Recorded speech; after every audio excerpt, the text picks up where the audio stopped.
Chapter 1. I'm Not a Thief. In the orphanage's dormitory, a 9-year-old girl's eyes reddened as she faced everyone's questioning. She had a pair of big watery eyes and was beautiful, but due to her malnutrition, she looked a little thin. Seeing that everyone was looking at her with disdain and contempt, she choked with sobs. That jade pendant was originally mine. I am not a thief. My mother left it to me. So you're saying that I stole something from you? Standing in front of her was a girl around her age. She tilted her head and glared at her coldly, then smiled innocently. Compared to her, this girl had a sweet appearance and an arrogant expression.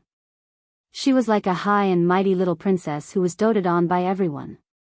As soon as she finished speaking, the children around her immediately stood up to defend her. You're lying. You're lying. Why would Ro steal something from you? That's right. How is that possible? How could Ro be a thief? You're the one who stole something from her. Faced with all the children's accusations and questions, the girl was unable to defend herself. She felt extremely wronged, so she rubbed her eyes and cried. That's really my jade pendant. Sob, give it back to me. Ro glanced at her proudly, then turned to everyone and said, Everyone, look at it clearly. Xiao sure is a thief, so don't play with her anymore. Thief, bad. A few of the children nodded. Yes. We'll listen to Princess Ro and ignore her from now on. She's a thief. Xiao sure is a bad child. She stole Ro's things, so shameful. The children laughed and dispersed, leaving the girl alone against the wall. She looked at their backs with tears in her eyes and secretly clenched her fists. Outside the director's office, there was a row of men in black suits. An old man who was over 50 years old sat on the sofa with a serious expression. He looked very energetic, and his tang suit made him look noble. There was a sharp aura between his brows. Even though he was old and his face was slightly aged, his handsome facial features were enough to make one imagine how handsome he was when he was young. The director found a stack of documents and slowly flipped it open in front of him. He respectfully handed it over. Mr. Mu, these are the children who were admitted last year. All the children's information is here. Please take a look. The old man flipped through a few pages and frowned slightly after a few glances. The assistant beside him glanced at his expression and looked up at the director with a smile. That child is about 8 or 9 years old. May I ask, among the children who were admitted last year, how many of them fit this age? The dean recalled for a moment and hurriedly said, Please wait a moment. The old man lowered his eyes and glanced around, but his gaze was fixed on a family portrait. He suddenly stretched out his hand and pointed at it. Let me see this girl. The dean was stunned for a moment before nodding. All right, I'll arrange for her to meet you right away. She made a call, and not long after, a teacher walked in with a girl. Ro obediently stood in front of the old man. With her hands behind her back and her chest puffed out, she said with a smile, Grandpa. Hello. My name is Ro. The old man stared at her expressionlessly. His gaze carefully sized up every inch of her face. His eyes slowly narrowed, and his gaze was deep and gloomy. Ro furrowed her brows curiously. She felt that this grandpa looked very fierce. She seemed to be frightened by his meticulous expression and couldn't help but take 2 steps back. However, the old man rushed over and waved at her. Come, let Grandpa take a good look at you. Okay. Ro hesitantly took 2 steps forward. The old man gently held her shoulders and looked at her carefully. Even though the age matched, he felt that no matter whether it was the eyebrows or facial features, they didn't look alike. His gaze slowly moved down and landed on the jade pendant between her collarbones. The old man touched the jade pendant and asked in a deep voice, This jade pendant? Ro was stunned. She smiled sweetly and said, This jade pendant was given to me by my mother. The old man's gaze froze. Seeing this, the assistant hurriedly took out another jade pendant from his briefcase and handed it over. The two jade pendants were put together and fit tightly. The old man's hand trembled slightly. Seeing this, the assistant understood. He walked over and whispered a few words to the dean. Then, he took out a huge check from his briefcase and handed it to the dean. The dean received it with a smile. A row of luxurious black cars was parked at the entrance of the Welfare Institute. The girl looked lonely as she held onto the black iron bars. Her eyes were listless as she watched Roe follow a group of men in suits and get into a stretch Bentley. The moment the car door closed, Roe looked in her direction coldly. Inadvertently, their gazes met in the air. Roe smiled slyly. The car window slowly rolled up and the car sped away. Chapter 2. In the corner of the corridor of the hospital, the accompanying secretary was holding a mobile phone and a report in his hand. Yun Shishir, 18 years old, student. Her father's company was not good at running and went bankrupt. Everything has been verified.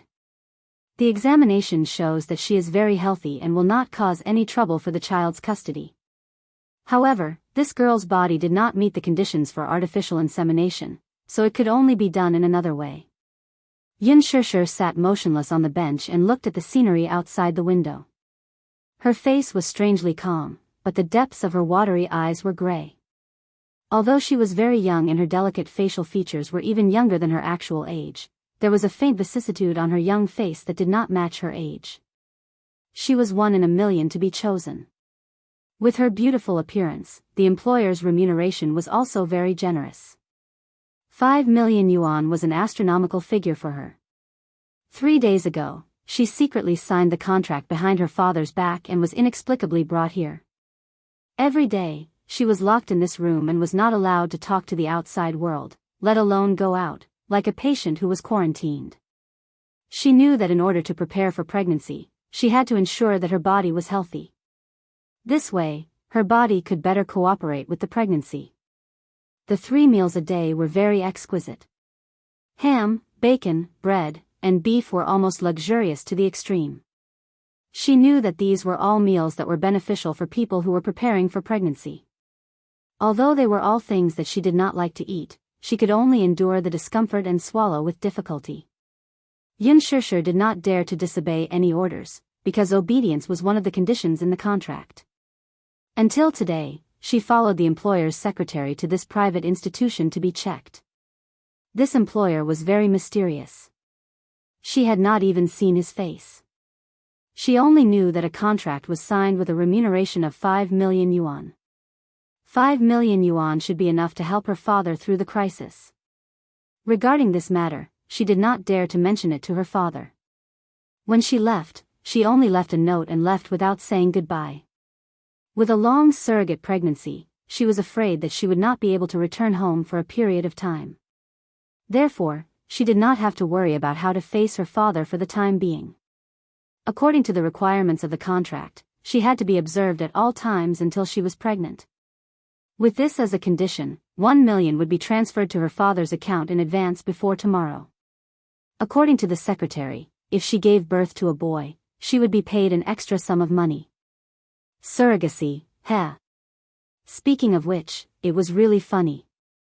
In order to get money, she had thought of all kinds of ways, but in the end, she had never thought that she would get paid by selling her own body. However, it was a generous sum after all, and she was tempted in the end. In her moment of desperation, she chose this unbearable path. Lin Hai, a luxurious villa with a sea view. The villas in this area monopolized the most beautiful scenery by the sea. Therefore, the expensive land prices were self-evident. After she tidied up a little, a luxurious car drove her here. After giving her some instructions, the driver left. The secretary told her that he would come tonight. Yun Shishir took a deep breath. She was no longer in the mood to enjoy the beautiful seascape. She dragged her luggage into the villa with a heavy expression. At night, in the luxurious bedroom, the curtains were tightly drawn, blocking all the light. In the quiet room, she took a shower and lay quietly on the king-size bed. Her eyes were covered, and she lost her sense of sight. However, her hearing was much sharper, and she could hear the sea breeze and waves outside the villa. Chapter 3. There were no neon lights in the city, but it was so calm that it made one's scalp tingle. Then, she heard the sound of a car engine approaching. The car stopped in front of the villa and the engine was turned off. At that moment, her usually calm heart suddenly tightened. She felt an unprecedented nervousness and panic. Until she heard the sound of footsteps coming up the stairs, getting closer and closer, she couldn't pretend to be calm anymore. While she was feeling uneasy, the door was pushed open. Along with the steady footsteps, Yunshushu could feel that someone had walked in and stopped beside her bed. She was so nervous that she sat up on the bed immediately. He was here. Was it her employer? While she was feeling uneasy, the bed collapsed slightly and someone sat by the bed. Yunshushu leaned against the wall nervously, feeling very awkward. Luckily, it was suffocating darkness in front of her and she could only see a tall figure. Even so, she still felt helpless. Although she couldn't see his face, she could feel his strong and oppressive aura, especially that cold gaze. It was an aggressive aura that only belonged to a king, like a noble and arrogant overlord. And she, in front of him, was like a tribute from ancient times. Yunshushu opened her mouth and said awkwardly, "You. Who are you?" The man didn't make a sound. He moved his body and leaned forward slightly, getting closer to her. Yunshushu could only feel an intimidating aura. Then, the tall figure pressed down on her, completely imprisoning her under his body. Her body trembled as she bore his weight. She curled up into a ball and couldn't move anymore. Her hands were clasped in front of her chest nervously. She almost suffocated. Without waiting for her to react, the man narrowed his eyes and lifted up her shirt. Her soft and fair skin was exposed to the air. His large palms suddenly reached in. "Wait," she suddenly said in a trembling voice. Can I see you?" "Why?" The man's young and deep voice was like a mellow red wine, extremely magnetic. "I can't see anything. I'm scared," he sneered so softly that it couldn't be heard. "You don't need to see it, and you don't need to be afraid." Her young and tender body had yet to fully develop, and this girl was still so young and inexperienced. Her small waist could be completely grasped with one hand. His ice-cold fingers rubbed her lips heavily, and he couldn't stop. "Just close your eyes." The tender feeling was so wonderful, as smooth as silk. His fingertips were slightly wet and cold. When they touched her warm skin, she couldn't help but shiver. The darkness before her eyes intensified the uneasiness in her heart. The man's thin lips curled. Apparently, he felt that this dress was too much of a hindrance. With a rip sound, he tore it apart. His violent actions made Yunshushu as stiff as a rock, not daring to move. His heart was beating like thunder, as if it was about to jump out of his throat. Shame, panic, and fear almost suffocated her. At this moment, she suddenly began to regret. Previously, she thought that she could do it. She thought that it was just giving birth to a child for him. Although she had no experience, women had to experience it sooner or later. However, facing this strange and domineering man in front of her, she no longer had the courage she had before. She was terrified to the extreme. Chapter 4. He lowered his head and ignored her uneasiness and fear. His thin lips brushed across her collarbone, causing her to tremble. She was even more sensitive to his aggression. Yunshushu's breathing quickened. She instinctively reached out and grabbed his large palm, trying to stop him from violating her. The man seemed to have read her mind and easily tied her hands up and raised them above her head. She was shocked. Her heart kept making useless resistance. She was so scared that her entire body was trembling, but she couldn't reject him. Yunshushu shrunk her shoulders and tried to avoid him. However, she didn't know that the unintentional friction made the man's body even hotter.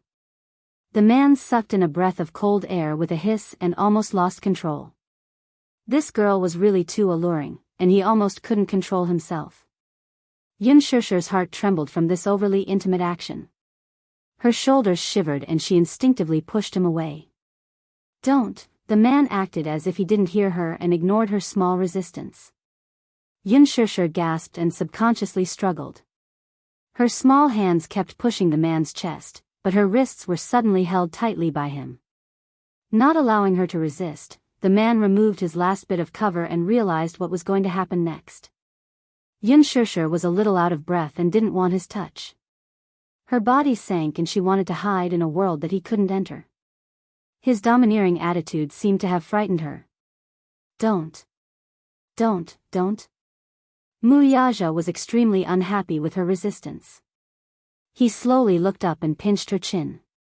Looking down, he used the hazy moonlight to look at her shy and helpless little face and asked coldly, "Why? You don't want to?" Yun Shishir was stunned and pursed her lips. The man narrowed his eyes and his fingertips cruelly twisted her lips. "Woman, do you know what you're supposed to do here?" Her face suddenly froze and her body kept trembling. She didn't know if it was because of the pain or because she was afraid of his coldness. After a long silence, her voice was almost hoarse and broken.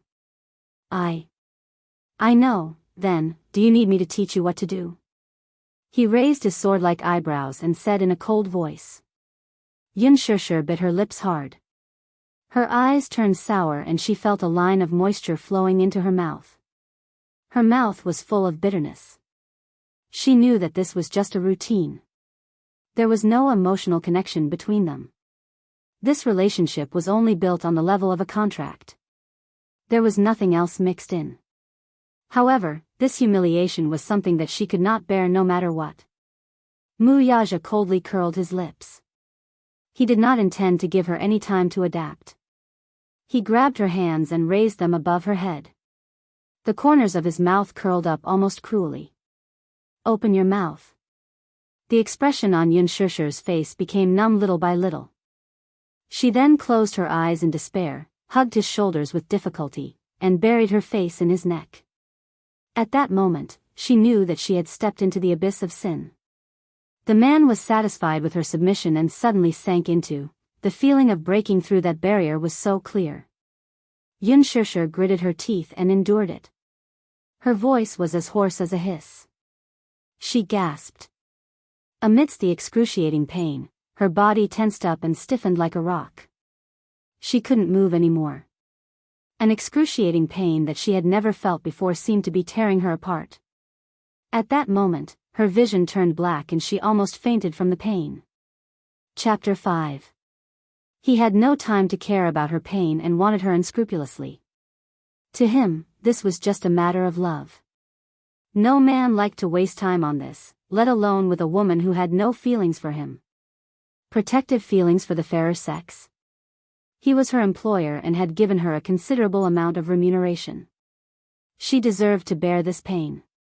That sudden pain, coupled with the grievance and bitterness she felt, caused tears to flow out of her eyes. She hissed in pain, her eyes turning red, but she stubbornly bit her lips, not wanting to reveal her weak side. However, she couldn't bear such intense pain, and she couldn't stop moaning. Gradually, she couldn't hold it in any longer, and she began to sob intermittently. Woo-woo. In the end, she started to sob like a kitten. He went deep, collided, and cruelly plundered everything from her. The boundless pain was like the fierce waves on the sea. She was drowning, floating up and down. Gradually, she forgot her feelings. Her gaze gradually became distant. Her 5 fingers trembled as she opened them, but she could not grab anything to cling to. Her vision was dark, and her mind was in chaos. It was a perfect fit. Sweat ironed the two intertwined bodies. Muyaja's 5 fingers fiercely entered her hair. He only wanted to taste the marrow. Her mind was in a daze as she begged. Her body passively catered to him. In the midst of his passion, he suddenly felt a hot wetness on his neck. He looked up slightly, only to see her biting her lips. She was sobbing in pain. Muyaja's handsome face was stunned. Looking at her forbearing face, he could not help but lower his head and kiss her heavily on the lips. The tip of his tongue invaded her mouth and captured the lilac snake. It twined around and engulfed her, swallowing her choked moans. Kissing was a taboo for him. Kissing meant helping each other in difficult times. He would never kiss a woman. Because in his eyes, a woman's lips were very dirty. The women who lingered around him had always been socialites or actresses in the entertainment industry. Because he had never touched a woman. However, he did not know why he kissed this woman. To be precise, this was his first woman. He did not know that the taste of kissing was so delicious. Muyaja's eyes narrowed slightly as he pressed down on her. In the midst of a suffocating tightening, he pushed forward with all his might. On the bed, they were deeply entangled. Bone erosion oblivion. Yunshusher opened her eyes in the darkness. The red silk covering her eyes was already soaked with cold sweat. She heard the sound of the shower running in the bathroom.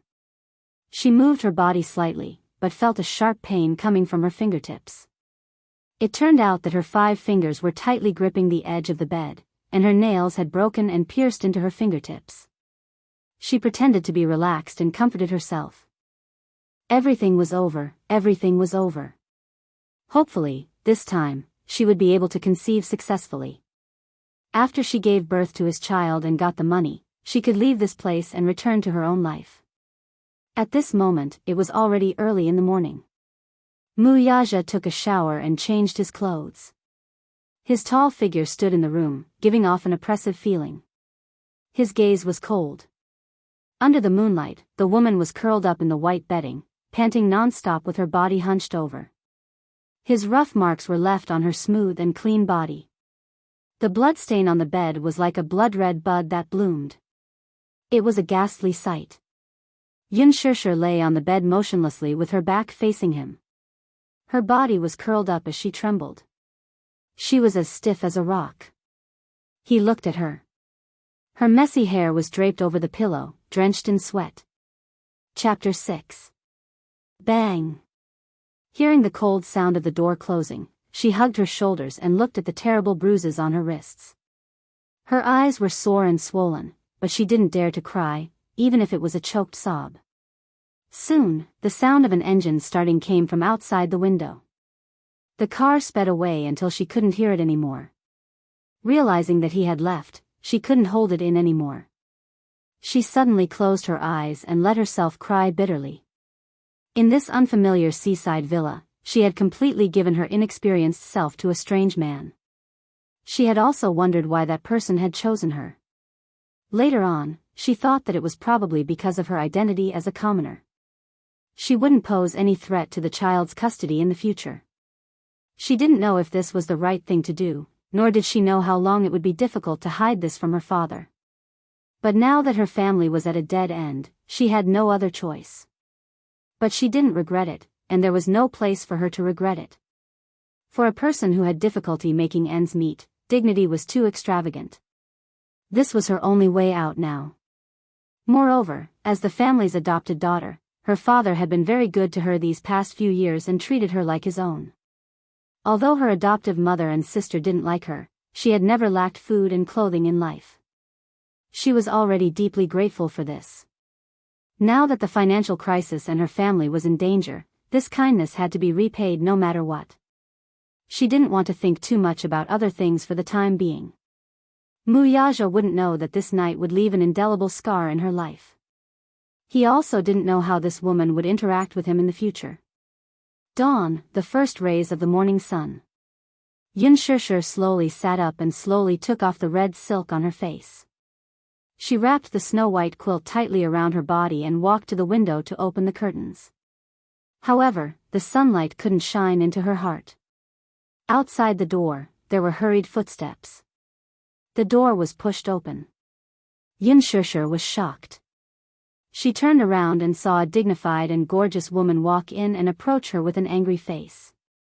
Behind her was the secretary who had signed the surrogacy contract with her. Her head was lowered as she walked to the side. The woman walked in front of her and stood still. She arrogantly looked her up and down, but her face was full of disgust. When her gaze fell on the kiss mark on her body, her gaze froze. Yunshusher nervously wrapped the quilt around her body, but she couldn't hide the traces of love on her neck. The woman's eyes were filled with a mix of green and red, and her eyes stung as she spat out fiercely, "You're that surrogate girl?" Yun Shusher gulped. "Yes, and you are, Pa." What she got in response was a ruthless slap. "Shameless bitch.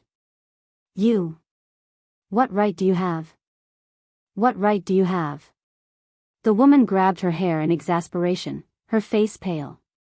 "Don't think that just because you gave birth to his child, you can rely on your son's status. I'm warning you, I'm his legitimate fiancé, and you're just a borrowed child. Don't covet something that doesn't belong to you, understand?" Yun Shusher was stunned and said with difficulty, "I signed the contract, and I know the terms clearly. I also know my identity, please." Chapter 7. You'd better get pregnant this time. Don't expect him to lay a finger on you again. The woman spat out those harsh words and left. Yun Shusher slumped to the ground, her soul in a daze. The secretary hurriedly helped her up. "Get up quickly, the floor is cold. Your health is more important." 2 months later. At the Mu family's private hospital, the secretary received the examination report. 7 weeks of pregnancy, the fetus was stable. It was a pair of identical twins. She picked up her phone and reported the results to Mu Yaja's assistant. Yun Shusher walked out of the consultation room. She didn't care about the results of the examination at all. She was like a puppet at the mercy of others. No matter what, she only cared about doing her job and following all their arrangements. She didn't have to worry about anything else. The secretary walked over and smiled at her. "Miss Yun, your condition is very stable now. Don't be too nervous. You don't have to worry about anything else. You can stay in the villa and take care of the fetus for the next few months. If you have any requests, just let me know." Yun Shusher looked up and said softly, "I want to see my father." 2 months ago, she left only a note and left without saying goodbye. He must be worried sick now. The secretary was stunned. The CEO has instructed that you can't go out. I just want to see my father. I don't have any other requests. Can't you fulfill this simple request?" Looking at Yun Shusher's pleading eyes, the secretary nodded reluctantly. All right. This matter was very difficult for her. According to the terms of the contract, she couldn't go out. However, the secretary felt that this girl was too pitiful. She came out to be a surrogate at such a young age. She must have some difficulties. So, without telling the CEO, she arranged a time for her. The location was at a coffee shop in the city center. Father Yun received the text message and hurried over half an hour early. He sat in the private room and was a little restless. Ever since she left without saying goodbye, he had been so worried that he couldn't sleep at night. He tossed and turned in bed, and his wife often scolded her in front of him, saying that she was an ungrateful wretch who ran away with some wild man and had no conscience. The family was about to collapse, and in the midst of a crisis, Father Yun did not know where she had gone. However, when he found out that there was an extra $1 million in his bank account the next day, he subconsciously made a bad association with her departure. In fact, Yun Shusher was not his biological daughter. He had accidentally adopted her from the orphanage 10 years ago. He already had a daughter. At that time, the Yun family was rich. When he saw that Yun Shusher was sensible and well-behaved, he liked her. Unexpectedly, after he brought her back, he was rejected by his wife and daughter. At that time, he didn't take it to heart. He thought that the little fellow was so sensible that she would be recognized by his wife and daughter sooner or later. However, he was wrong. He was usually busy and didn't have time to care about the trivial matters at home. However, he was a father after all. How could he not know how his wife and daughter bullied Yun Shusher when he wasn't around? However, Yun Shusher was sensible after all. Even if she was wronged in front of the two of them, she had never cried to him. It wasn't that he didn't feel guilty towards her. Chapter 8. In fact, his family used to be very wealthy. There was a listed asset under his name, and the profits were stable, so his life was considered wealthy. However, at the beginning of this year, a financial crisis swept across the world, and the sudden disaster crushed the entire family. The company suffered losses again and again, and many shareholders withdrew their investments. Seeing that the company was about to go bankrupt, his wife pointed the finger at Yun Shishir. This was because last year, in order to keep her away from this trivial family, he didn't hesitate to use the money that he had originally intended to invest to send her to a boarding school for aristocrats. His wife believed that if it weren't for that incident, the company wouldn't have encountered this crisis, and the Yun family wouldn't have fallen into such a situation. Because of this, there were often arguments in the family. What's more, when Yun Shishir returned home during the holidays, the mother and daughter took advantage of his absence to beat her up. Father Yun was so angry that he almost had a heart attack. Just as he was burning with anxiety, he saw the door open. The secretary opened the door, and Yun Shishir slowly walked in. When she saw Father Yun, her eyes moved slightly and became misty, but she immediately calmed down. Father Yun suddenly stood up, but glanced at the secretary with some suspicion in his eyes. The secretary sensibly left the room and closed the door for them. Shishir. Father Yun walked over anxiously, held her shoulders, and looked at her. Where have you been for the past 2 months? Do you know how worried father has been these 2 months? Yun Shishir looked up guiltily. She hadn't seen Father Yun for 2 months, but his hair was already gray, and his face looked more weary. Thinking about it, he had been worried for so many days. The company's cases were piled up into mountains, and he had been looking for her in his free time. He had exhausted himself on both sides. Father, don't worry about me. I'm fine, Yun Shishir said as she helped him sit down. How's the company now? Were you the one who made the money? Father Yun went straight to the point. Yun Shishir was startled and didn't know how to answer. A hint of panic flashed through her eyes, but she quickly hid it. Father Yun tightly covered the back of her hand. Good child, tell me the truth. Don't lie to father. Don't let father worry about you anymore, okay? He suddenly thought of something terrifying. He sat up straight and hurriedly asked, Did you do something stupid? Seeing that her head was lowered and she didn't say anything, he searched her face for any clues, but to no avail. Suddenly, he pointed suspiciously at the door. Who was that woman just now? Yun Shishir was silent for a long time. Her voice was as soft as a mosquito's. I'm a surrogate. The room suddenly fell into a dead silence. Father Yun's pupils contracted as he looked at her in disbelief. You? How could you, Dad? Before she could finish speaking, a slap was heard. Father Yun had suddenly slapped her face to the side. Yun Shishir touched her burning cheeks in a daze. She heard him question her fiercely, Why did you degrade yourself like this? Surrogacy. Is that something you can do? She was still so young and in the prime of her life, yet she actually went to be a surrogate. Did she know that doing so would destroy her? Was he such a coward in her eyes as a father? Could he not even protect his daughter well? I won't touch a single cent of that money. I, Yin Yecheng, have yet to reach such a state. With that, he stood up angrily and left the private room in a huff. Chapter 9. 6 months later. Yun Shishir, accompanied by her secretary, went through the procedures to resume her university studies. On the way there, she suddenly had a severe abdominal pain. After a few months of fear and unforeseen premature labor, she could not be sent to the Mu family's private hospital in time. The secretary hurriedly drove her to the city's maternity hospital and calmly went through the procedures. Yun Shishir lay on the bed with a pale face. She looked up at the incandescent lights that kept flashing. Under the intense pain, she was drenched in cold sweat. After 8 months of pregnancy, she was finally free. The secretary sent her to the delivery room and kept encouraging her. Miss Yun. Don't be afraid, both you and your child will be safe. I'll wait for your good news outside the operating room. Thank you. Yun Shishir was pushed into the delivery room with her eyes closed. The door was tightly shut. The hospital's director was familiar with Yun Yecheng, so when he learned that Yun Shishir was about to give birth, he contacted him. When Yun Yecheng heard the news, he immediately rushed to the hospital and waited anxiously outside the delivery room. 4 hours later, a loud baby cry was heard from the delivery room. "It's a healthy boy." The nurse carried the child into the incubator and sent him to the neonatal ward. Yun Yecheng did not care about the child as he anxiously looked outside the delivery room. The secretary walked to the front of the ward and looked at the child through the window.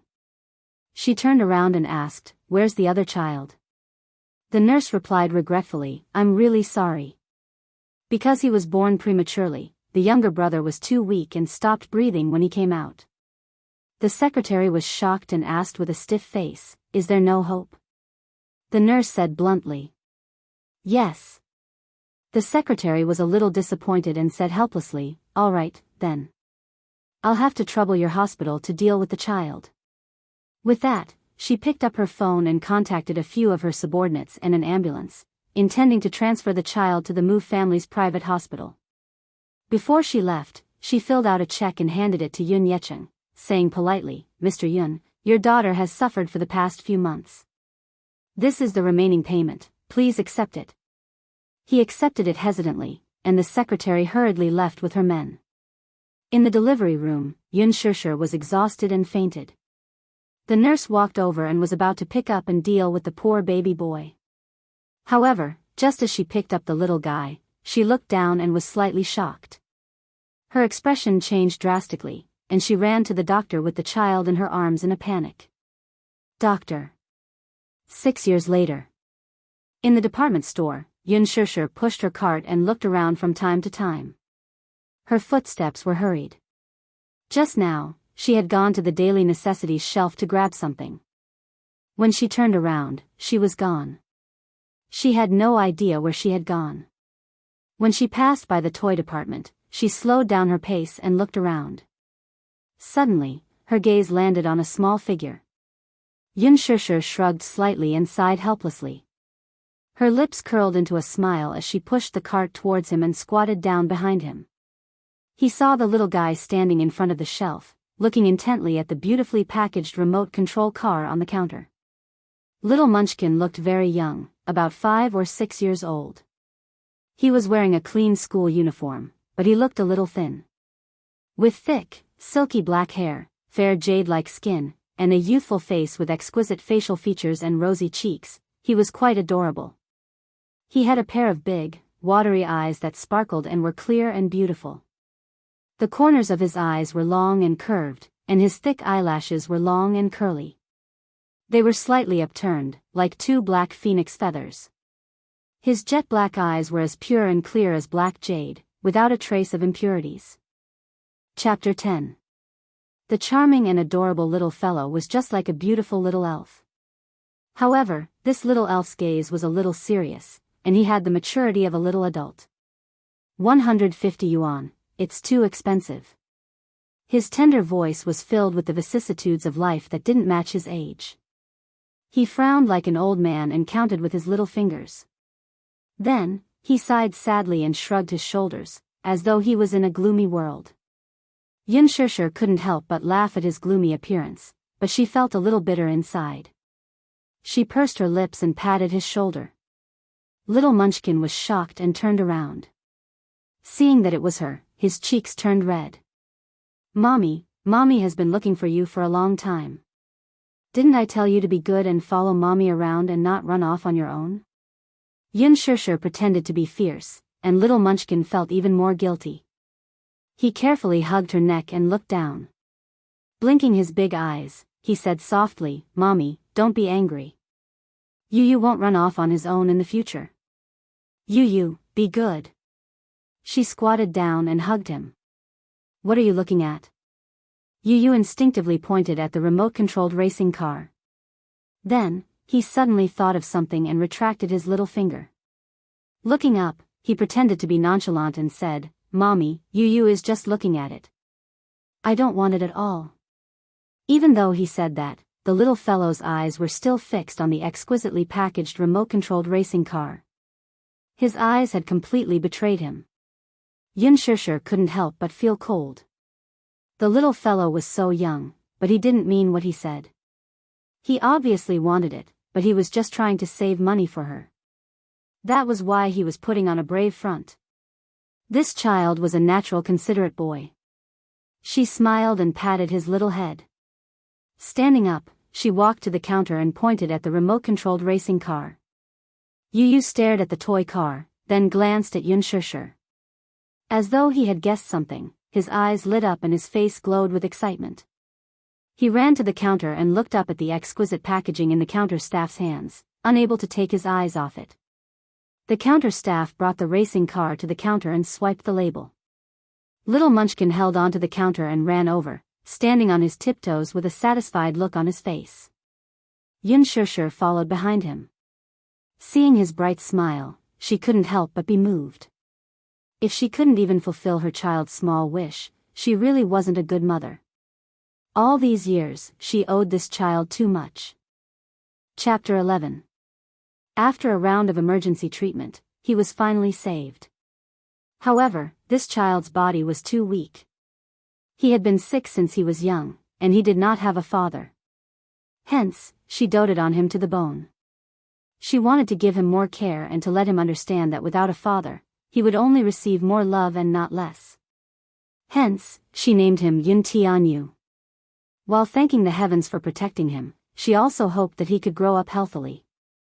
As for him, her father helped her keep the matter of him a secret.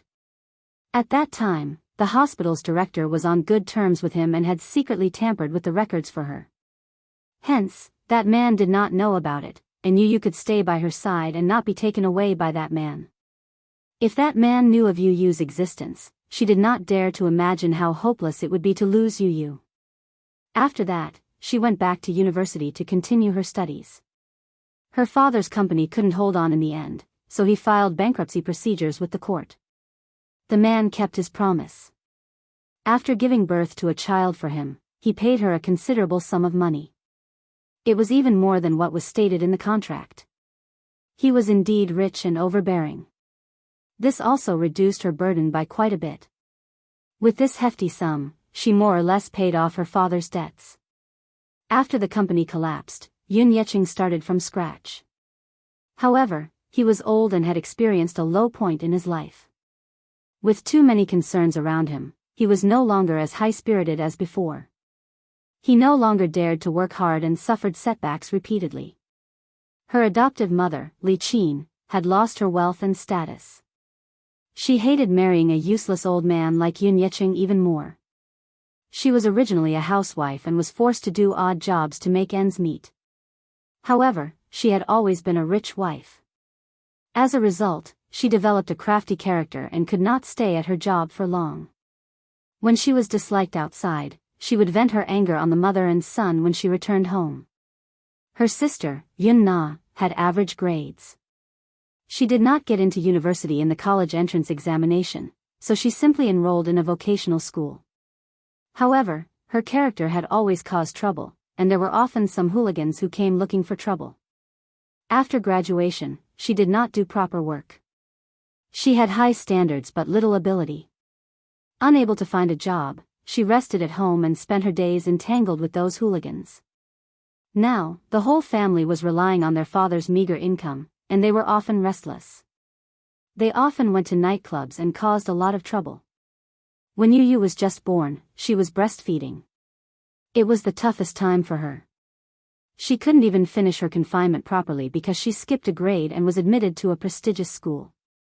She had a lot of work to do in university, and in her free time, she had to make up for the homework she missed. She was also busy working and raising Yu Yu. Her body almost collapsed under the pressure. After graduating from university, she found a job with a good salary, which improved her family's condition. However, now that her mother and sister were resting at home, she was worried that Yu Yu would be ignored and ostracized by them when she went to work, just like how she had been treated in the Yun family. Back then, when she carried Yu Yu home, Yun Na sneered coldly. She still could not let go of that call of little b*****. Therefore, after she started working, she moved out of the Yun family with Yu Yu and rented a house for the two of them. Usually, when she went to work, she would send Yu Yu to kindergarten and wait for her at the school gate after school. Chapter 12. When Yu Yu was born, she was breastfeeding, and it was the most difficult time for her. She couldn't even finish her confinement properly because she skipped a grade and was accepted into a prestigious school. Her university studies were heavy, and she had to make up for the homework she missed in her free time. She was also busy working, and she had to raise Yu. Her body almost collapsed. After graduating from university, she found a job with a good salary, and her family's conditions improved. However, now that her mother and sister were resting at home, she was worried that Yu would be treated coldly and ostracized by them when she went to work, just like how she used to be treated in the Yun family. When she carried Yu home, Yun-na sneered coldly. She still couldn't let go of that call of a little bastard. Hence, after she started working, she moved out of the Yun family with Yu and rented an apartment for the two of them. Usually, when she went to work, she would send Yu to kindergarten and wait for her at the school gate after school. Fortunately, Yu was very sensible. Although he was young, he was very considerate and rarely acted willfully. Now, he even learned to go home alone without her. When she walked out of the mall, the sun was shining brightly. The little guy followed behind her with a toy in his arms, and his steps gradually slowed down. It was the middle of summer, and he seemed to be a little uncomfortable walking out of the cool environment. Yu raised his little face and called softly, "Mommy." Yun turned around and saw his red face and tired eyebrows. She quickly took the toy for him and frowned worriedly. "What's wrong? Yu, are you feeling unwell?" Yu frowned and spread his arms at her. He said coquettishly, "Mommy. It's so hot. Yu can't walk anymore. Piggyback. Piggyback." Yun was stunned when she heard this. She couldn't help but smile and squat down. When Yu saw this, she was so happy that her eyes turned into crescents. She stuck out her tongue playfully and pounced on her shoulder. Yun supported him steadily and stood up. Yu hugged her shoulders in satisfaction. Her little face moved closer to her and she asked in a childish voice, "Mommy, are you tired?" "I'm tired. When Yu grows up, Yu will carry Mommy." Yun smiled. "Okay. Yu is really Mommy's considerate and warm little man." The little guy raised his palm-sized face and asked blankly, "Mommy, what's a little warm guy?" "That's right. He's a very heartwarming boy." "Oh. Yu will only warm Mommy, not other people." Yu's pink lips curled up sweetly as he cupped her face and planted a big kiss on her lips. The mother and son laughed and bumped their heads together before they left, laughing. A Lincoln limousine was quietly parked by the side of the road. The car had a sleek, dark body. Through the window, there was a childish and cold handsome face. The boy leaned lazily against the leather seat and rested his chin on one hand. He looked to be about 6 years old, and there was a maturity and coldness on his face that didn't match his age. Through the window, he looked expressionlessly at Yun and Yu teasing each other. Under the fine fringe of his forehead, there was a slight ripple in his cold eyes as they focused. The figures of the couple gradually disappeared into the distance. He didn't know why, but as he looked at the backs of the mother and son, a strange feeling arose in his heart. It was indescribable and inexplicable. Chapter 13. He narrowed his eyes slightly. When he could no longer see the couple, he suddenly lowered his eyes to hide the loneliness that flashed through his eyes. His gaze turned to the notebook on his lap. Looking at the half-completed homework, he turned off his phone in annoyance. A middle-aged man dressed in a suit respectfully opened the back door of the car and handed over the dessert he had bought. "Young master, here's the dessert you wanted." The housekeeper carefully unwrapped the cake and handed it over with a fork. The boy took it indifferently. However, looking at the delicious dessert, his mind vaguely recalled the boy's charming smile when he hugged the toy. He suddenly lost his appetite. "I'm not eating anymore." He pushed the dessert aside and said coldly, "Let's go."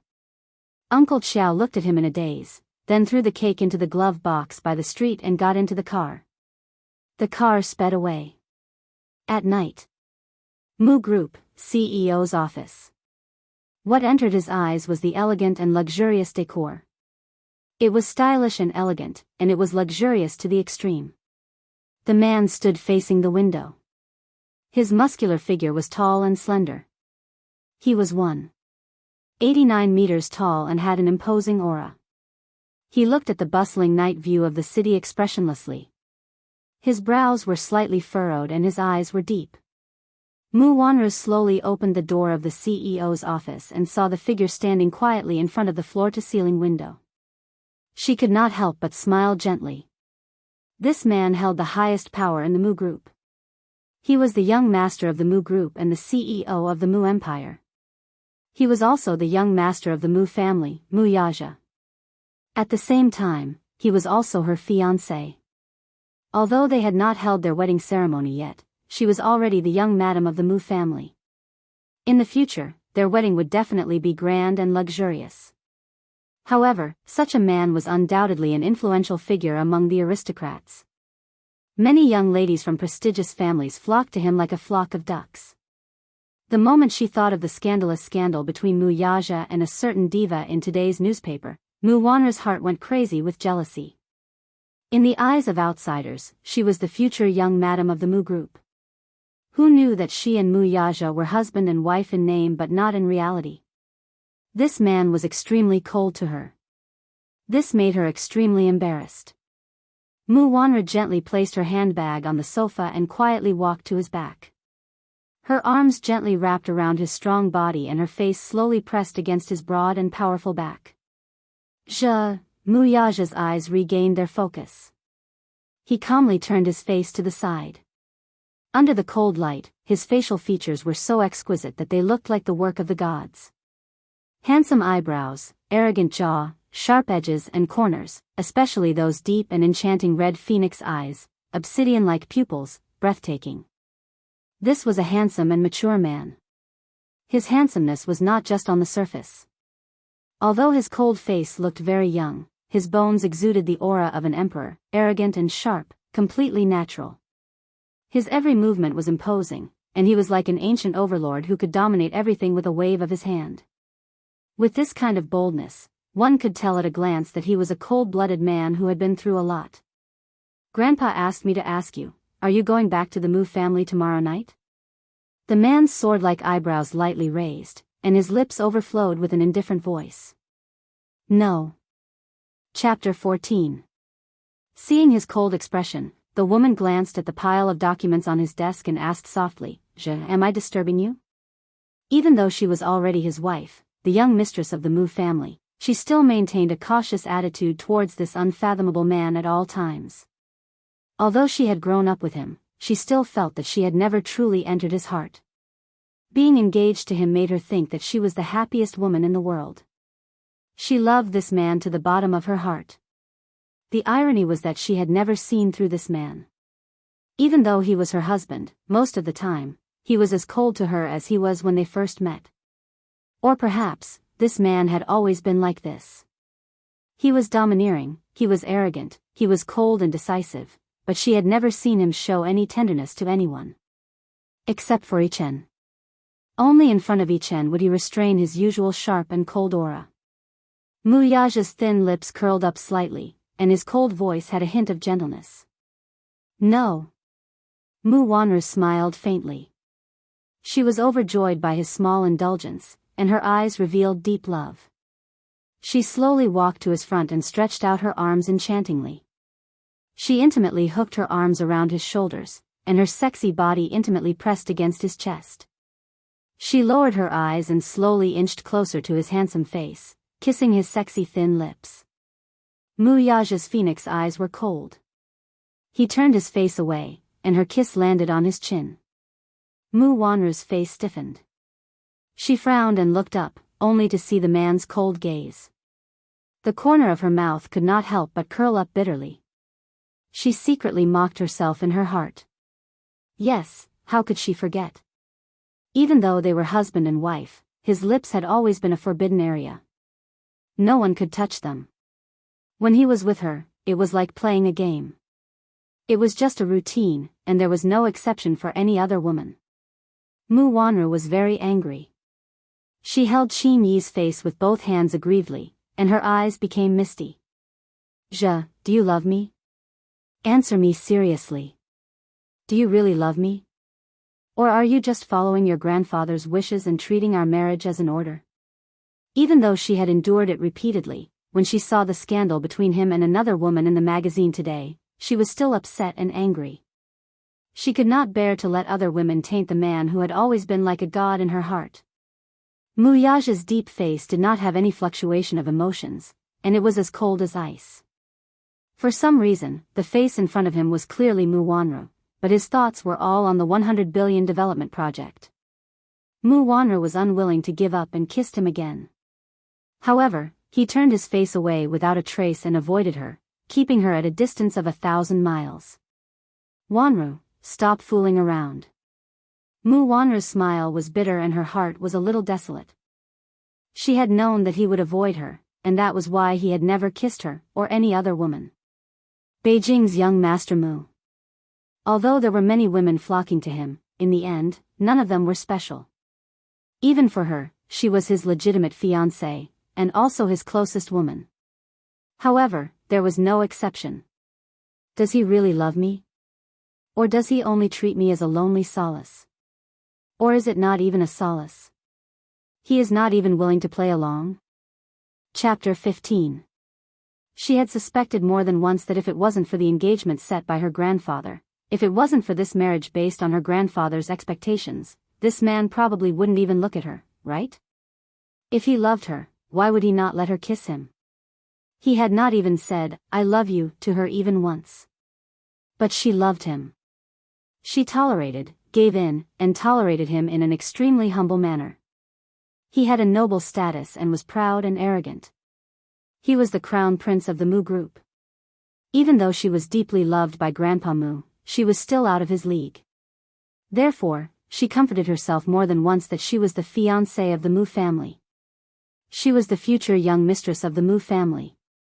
Their engagement ceremony was in a few months, so she should not be calculative and should be satisfied. But she was greedy. Not only did she want his body, but she also wanted his heart. Mu Wanru smiled bitterly and said in a low voice, "Do you really want to be with me?" Mu Yaja seemed to be a little absent-minded. That woman's helpless face flashed in front of his eyes. Mu Wanru saw that he was in a daze and could not help but hold his collar tighter. Did you really love me? Answer me." Mu Yaja pushed her away and returned to the table. His voice was neither cold nor warm. "Wanru, don't be stubborn." He looked down coldly. His indifferent and low voice sounded as if he was coaxing an unreasonable child. But when was she being unreasonable? Mu Wanru was brought back to the Mu family by Grandpa Mu more than 10 years ago. He brought her to him and set the engagement. In the capital, the Mu family was an influential and wealthy family. Mu Wanru was the precious daughter of Grandpa Mu. She was pampered and reserved. She loved him, but he did not love her. This engagement was not essential to him, who was born in a wealthy family. He was just following his grandfather's wishes. According to his temperament, women were not essential. Marriage was just to maintain his grandfather's favor. It was a disguised form of contract. His engagement with Mu Wanru was no exception. It was just a bargaining chip.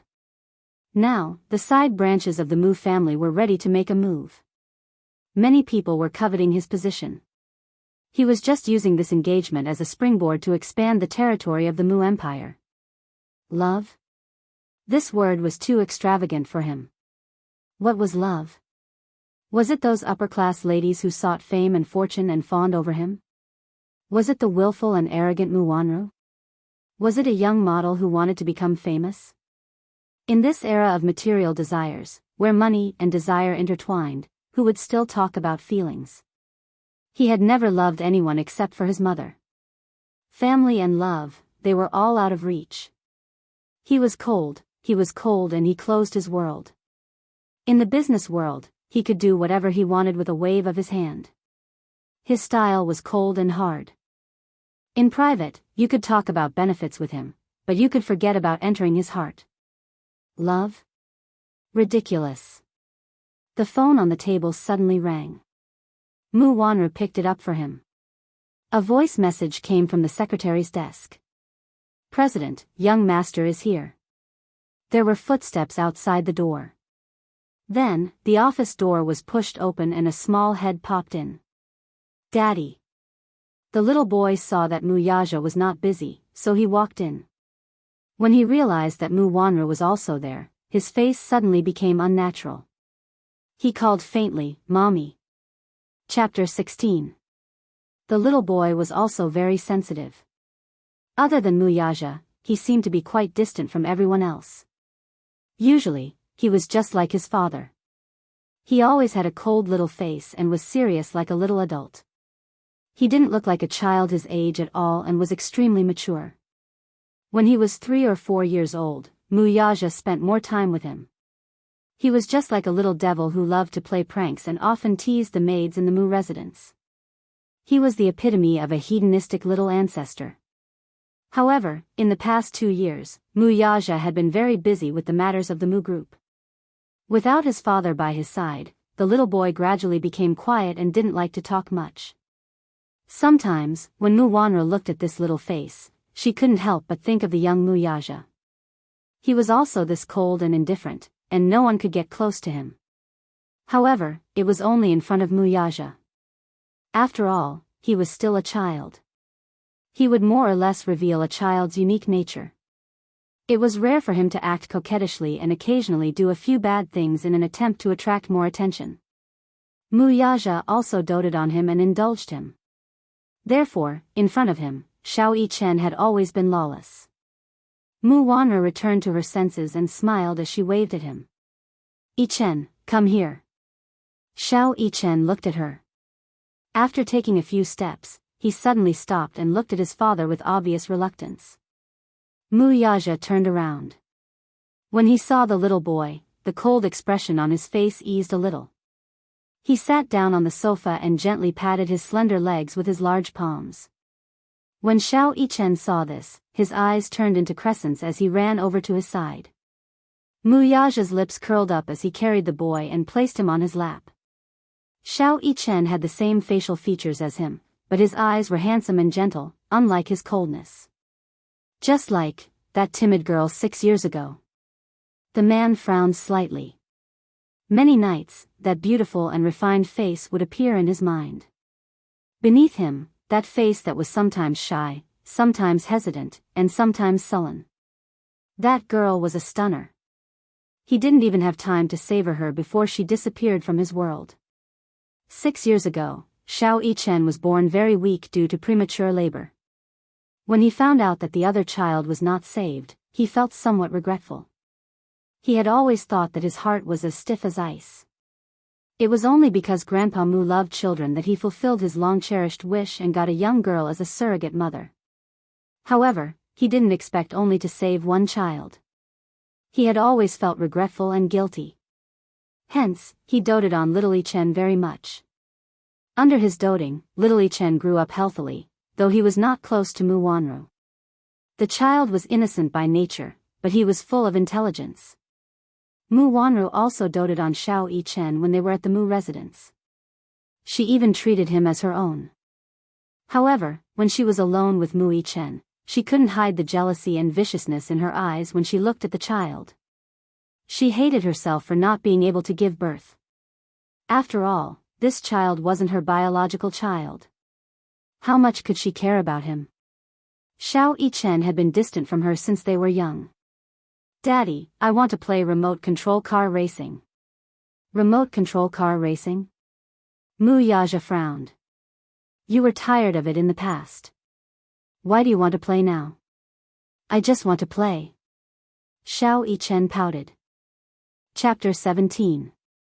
A rare tenderness appeared in his eyes. "Okay, Daddy will buy it for you. Not only will Daddy buy it for me, but you'll also play with me." Xiao Yichen snuggled into his embrace, greedily enjoying the moment of warmth between father and son. Mu Wanru stood quietly at the side, feeling a little dazed. She did not know why, but she suddenly had the misconception that no matter what, she could not interfere in this father-son pair's world. On Friday night, Yun Shishir brought Yu back to the Yun family. Initially, Yun Yicheng was very reluctant to let her and Yu move out of this house, but knowing her situation and difficulties, He asked her to return once a week to have dinner with him. Even though Yun Shishir was a little wary, there was nothing she could do. After all, she owed her father a lot. If he had not brought her out of the orphanage, who knew what kind of situation she would be in? Yun Shishir carried the groceries she had bought and walked at the back. Yu Yu skipped up the stairs and saw Yun Yeching waiting for him at the corridor. After the company went bankrupt, they sold their previous villa and moved to an apartment building far from the city center. There was no elevator on the 8th floor. Upon seeing his grandfather, Yu Yu happily ran over and threw himself into his arms. The latter was also overjoyed to see his adorable grandson. Even though he was tired from the day's work and his body was a little weak, he still lifted him up high and hugged him in his arms. "Grandpa." Yu Yu was all smiles. His watery eyes blinked mischievously as he hugged his neck and called out sweetly. "Yu Yu is so obedient." Her father leaned over and kissed his rosy cheeks. "Yu Yu, have you been obedient to mommy recently?" "Yes." "Yu Yu is very obedient." Yu Yu's handsome face revealed a sweet smile. Yun Shishir carried her things upstairs.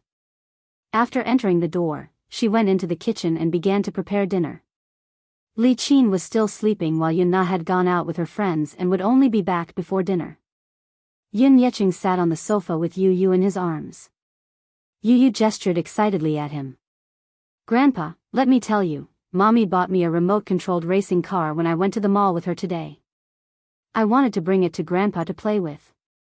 As she spoke, she suddenly lowered her head in embarrassment and fiddled with her tiny fingers. "But Yu Yu doesn't know how to play with it. I'm afraid I'll break it, so I didn't dare to open it." When Father Yun heard this, his expression changed slightly, and his large palm gently stroked Yun Che's forehead. Yu Yu had always been very sensible. He would never ask for anything expensive. A toy that cost more than 100 yuan was already considered a luxury item in his eyes. Even so, he still wanted it. He could still remember the last time he was playing with his friends in the small garden. He saw a father and his son fiddling with a remote-controlled racing car. The father and son were driving the car to their heart's content on the grass. He secretly hid in a corner and watched the scene enviously. He thought that if one day, his father could play with him, how happy would that be? However, he had never seen his daddy before. His mommy had never mentioned him either. He vaguely remembered asking his mommy where his daddy was. The moment he asked that question, he saw his mommy's sad expression. From then on, he did not dare to ask again. Chapter 18. Her father scratched the bridge of his nose and teased, "Next time, Grandpa will help you assemble it for fun." Yu Yu's eyes lit up when she heard that. She nodded with a smile. "And here I was wondering who it was. Turns out it's just two B******. The harsh words suddenly destroyed the warm atmosphere. Yun Yeching's expression changed as he raised his head with an ugly expression. He saw Li Qin, in her pajamas, appear at the entrance of the living room. She crossed her arms and coldly sized up Yu Yu, who was in her embrace. He raged, "What are you talking about? Yu Yu is your grandson." Yu Yu's shoulders shrunk at the sight of her, but she remembered Yun Shishir's warning not to talk back to Li Qin and Yun Na. She pursed her lips and looked up at her with a smile. "Grandma." Li Qin cast him a sidelong glance and said harshly, "Hey, don't. I don't deserve to acknowledge you as my grandson." Yun Yeching was furious. "What do you mean by that? What else can I mean?" "I mean it literally. It's your business if you want to acknowledge him, but I'm not. Who dares to acknowledge a B**** who has a mother but no father?" Li Qin glanced at her coldly and raised her voice. Intentionally or unintentionally, she looked in the direction of the kitchen and said sarcastically, "She gave birth to a child out of wedlock at such a young age. She became a single mother before she even graduated from university. She doesn't even know who the father of her child is. Who knows where this bastard came from? She has a father but no father to acknowledge her, right?" Yun Shishir's face turned pale as she pursed her lips. Li Qin continued harshly, "Besides, the company went bankrupt because of her. Our family hasn't had a good life these few years. Someone doesn't know what's good for her and doesn't know what's good for her. She insisted on bringing back a burden to the Yun family. She's so shameless. She can afford to lose face like this, but I can't. I don't think I can hide my face when I talk about this to others. In the kitchen, Yun Shusher heard the harsh words coming from the living room. Her hands paused for a moment, and her face turned pale. She turned around abruptly and said, "You, stop before you go too far. Li Qin, have you had enough? How could a person's mouth be so poisonous? If it wasn't for Shusher, the Yun family." Father Yun stopped abruptly and didn't continue. He had kept the source of the money Yun Shusher had given him a secret. After all, it would be bad for Yun Shusher's reputation if the news of her surrogacy got out. Therefore, Li Qin assumed that the debt was repaid from the Yun family's assets. What? Go on. So what if she's gone? Li Qin flew into a rage out of humiliation. Her eyes turned red as she felt wronged. She was so angry that she laughed. All right, you're going to bully your own family for two outsiders, aren't you? Why are you yelling at me? Yun Yecheng. Why did I do that? I'm doing this for the Yun family. When the company went bankrupt, I even borrowed a sum of money from my family. I'm too ashamed to return it now. Ha ha. Now, you're yelling at me for two outsiders? Are you going to chase Nana and me out of the Yun family tomorrow because of them? Yun Yecheng was so angry that his face turned ashen. He could not help but raise his voice. Don't be unreasonable. What are you talking about? Li Qin shouted, how am I being unreasonable? Chapter 19. Li Qin lowered her head and coldly glanced at him. She felt that the young and tender face was an eyesore no matter how she looked at it. Her heart burned with anger. Narrowing her eyes, she raised her hand and slapped his face. Little bastard. You sure know how to pretend to be a good person. Who do you think you are? Get out of my way. It's all your fault. Yu Yu's face was slapped to the side. He slowly lowered his head and touched his cheek with his small hand. His fine fringe covered his eyes, so no one could see the expression on his face. All they could see was that his pink lips were tightly pursed. Yun Shusher heard the commotion and immediately rushed out of the kitchen. When she saw Yu Yu being slapped, she was furious. She ran over and hugged him sadly. Her eyes were cold and gloomy. Mr. Yun was even more furious when he saw this. He stood up and rushed to Li Qin. He raised his hand to slap her, but someone suddenly grabbed the corner of his shirt tightly. He was stunned and lowered his head. He saw Yu Yu raise his small face. Half of his face was already red and swollen, but he still put on an elegant smile. Grandpa, don't quarrel. Yu Yu learned something in school today. If the family lives in harmony, everything will prosper. Yun Yecheng's hand froze in midair. He hesitated for a moment before he lowered it weakly. His eyes were filled with bitterness and complexity. Li Qin was obviously frightened by his anger, but she saw him turn around and pour Yu Yu a glass of water. This child was so sensible. He felt that having a wife like Li Qin was a misfortune for their family. He had once thought of getting a divorce, but this woman just had to cry, throw a tantrum, and threaten to hang herself. She made a scene in the neighborhood. Yun Shusher carefully looked at the palm print on Yu Yu's face with lingering fear. She raised her head and looked deeply at Li Qin before she stood up and pulled Yu Yu to the kitchen. This dinner, as always, had a different flavor. When Yun Na returned, the atmosphere was even gloomier. Yun Na had never liked Yun Shusher since she was young. It was no wonder that she was treated like a little princess by Yun Yecheng and Li Qin, who doted on her since she was young. However, one day, another daughter barged into this harmonious family of three and snatched away more than half of her father's love. From then on, her father was no longer her father alone. If there was anything good, he would not only think of her in his heart. Anyone would more or less care about this. Yun Shusher was perfect. She did well in her studies, and she was patient with her. Because she was too good, her father loved her even more. Therefore, Yun Na could not tolerate her existence in Yun Shishir's eyes. That was why she hated her so much. At that time, Yun Na was in her rebellious phase, and she was jealous and ostracized Yun Shishir, an outsider, let alone Yu. She didn't even put him in her eyes. In her heart, Yu was a bastard child. She had a father, but no father recognized her. The dinner table was a little quiet. From time to time, Yu would put food in Yun Yecheng's bowl. Yun Shishir chatted at the side about interesting news in the company, and the atmosphere was somewhat relaxed. Even though Li Qin and Yun Na did not like Yu, they could not be too presumptuous with Yun Yecheng around. After dinner, Yun Yecheng received a call saying that he had to go out for something. He gave Yun Shishir a few words and left in a hurry. Yun Shishir did not want to stay any longer. She hurriedly cleared the dishes and planned to leave after washing them. Chapter 20. Yu obediently helped her clean up. His little hand struggled to lift the bowls and followed her into the kitchen to help wash the dishes. He was more or less afraid of Li Qin and Yun Na, so after Yun Yecheng left, he stuck close to Yun Shishir. In the living room, Yun Na glared hatefully at the mother-son pair in the kitchen and complained to her mother. "Mom! Why did you let this little B***** into our house? It's so unlucky to see him like this. I was in a good mood."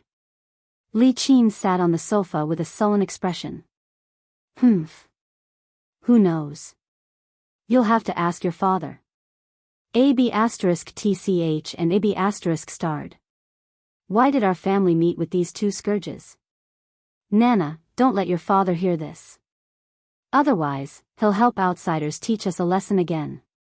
You didn't see your father like that today. It was so scary. Yun Na turned pale with anger when she heard this. Dad actually helped them? Li Qin got angry when she said this. Isn't that so? Yun Na clenched her fists and snorted coldly. He's just a B****. Even his father doesn't want him. I wonder which man she fooled around with. Don't learn from a certain woman in the future. She gave birth to a child out of wedlock at such a young age. If word gets out, it's really embarrassing. Yun Shishir lowered her head and washed the dishes. Her movements were stiff like a machine. Under the dim yellow light, her face was strangely tense. Those unpleasant words could be heard clearly even though they were separated by the door. She couldn't stand it. The mocking in the living room continued. Yun Shishir straightened up abruptly, but a fair and tender hand suddenly pressed down on her arm. Yun Shishir lowered her head in shock and saw Yu leaning on her side. He looked at her with a smile. His pair of lively eyes seemed to see through her complicated thoughts. Mommy, Yu will help you wash. Let's go home early. With that, he stood on his tiptoes and stretched his little hands into the sink with some difficulty. Yun Shishir was stunned for a moment. She pursed her lips and endured the humiliation again. Many times, she couldn't help but want to explode, but she had to endure it. They could target her, but she could listen, endure, and take it. After all, she knew that she owed the Yun family. If it weren't for Father Yun, she wouldn't have had such good living conditions. He was the one who gave her a home, even though this home didn't welcome her. However, no matter how much they ostracized her, their hearts were made of flesh. Yu had never done anything wrong to them. In the end, he was still an innocent child. He was so young, so he shouldn't have to experience the same darkness as her when she was young. If not for Yu's presence, she would have exploded on the spot. However, with Yu by her side, as a mother, she wanted to leave a beautiful childhood in Yu's heart. She would never step into the Yun family again. On the way back, Yu sat in her arms. Yun Shishir buried her face in his shoulder weakly and held his hand tightly. For a moment, she felt a little regretful. Back then, she shouldn't have been so selfish to keep Yu by her side. Perhaps, if she had stayed by that man's side and had a father and a mother, she wouldn't have suffered all these grievances. That family must be very rich. In that family, Yu's life must be very happy, right? But she couldn't bear to. After 6 years of relationship, blood was thicker than water. She couldn't bear to part with this cute and sensible child. Chapter 21. Yun Shishir whispered in his ear, "I'm sorry, Yu." Yu opened his mouth, wanting to say something. He actually wanted to ask if his daddy really did not want him anymore. Did he really not like him, so he abandoned him without a care? Was he really like what the adults said, born with a father but not acknowledged by a father? However, he swallowed the words that were at the tip of his tongue. Yu held Yun Shishir's slender fingers and looked up at the night sky outside the window. He said softly, "Mommy, even if Yu's daddy doesn't want you, Yu still has mommy. Yu loves mommy, don't be sad. It's daddy's fault for making mommy sad. Yu must protect mommy when you grow up." Yun Shishir looked up and followed his gaze. She let out a long sigh and hugged him tighter. Yu is such a good boy. The Mu residence.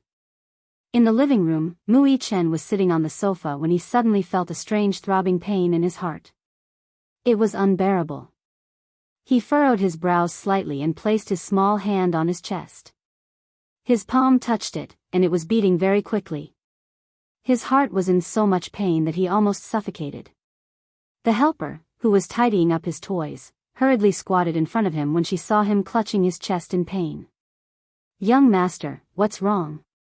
"My heart hurts." Mu Yichen broke out in cold sweat. "It's like being pricked by a needle. It's unbearable. Is it still the same as before?" The helper was at a loss for words. The young master was always like this. He would often have sudden palpitations and chest pains, but he was sent to the hospital several times, and the cause of his illness was not found. Even the authoritative experts couldn't figure out what was going on for a while. Mu Yichen curled up on the sofa and sucked in a breath of cold air. His eyes were cold. "What's wrong?" He slowly walked down the escalator with the help of his cane. The old man was dressed in a well-ironed tang suit. Although he was old, he still looked energetic. It was not difficult to tell that he was a romantic and elegant person when he was young. "Great-grandfather." Mu Yichen looked at him and called out obediently. His position in the Mu family was unshakable. He was someone who had toyed with the rich and powerful all his life. Hence, just a look from him was enough to make others revere him. Therefore, even a rich playboy like Mu Yichen was afraid of Grandpa Mu. Mu Sheng, on the other hand, doted on the little guy to the bone.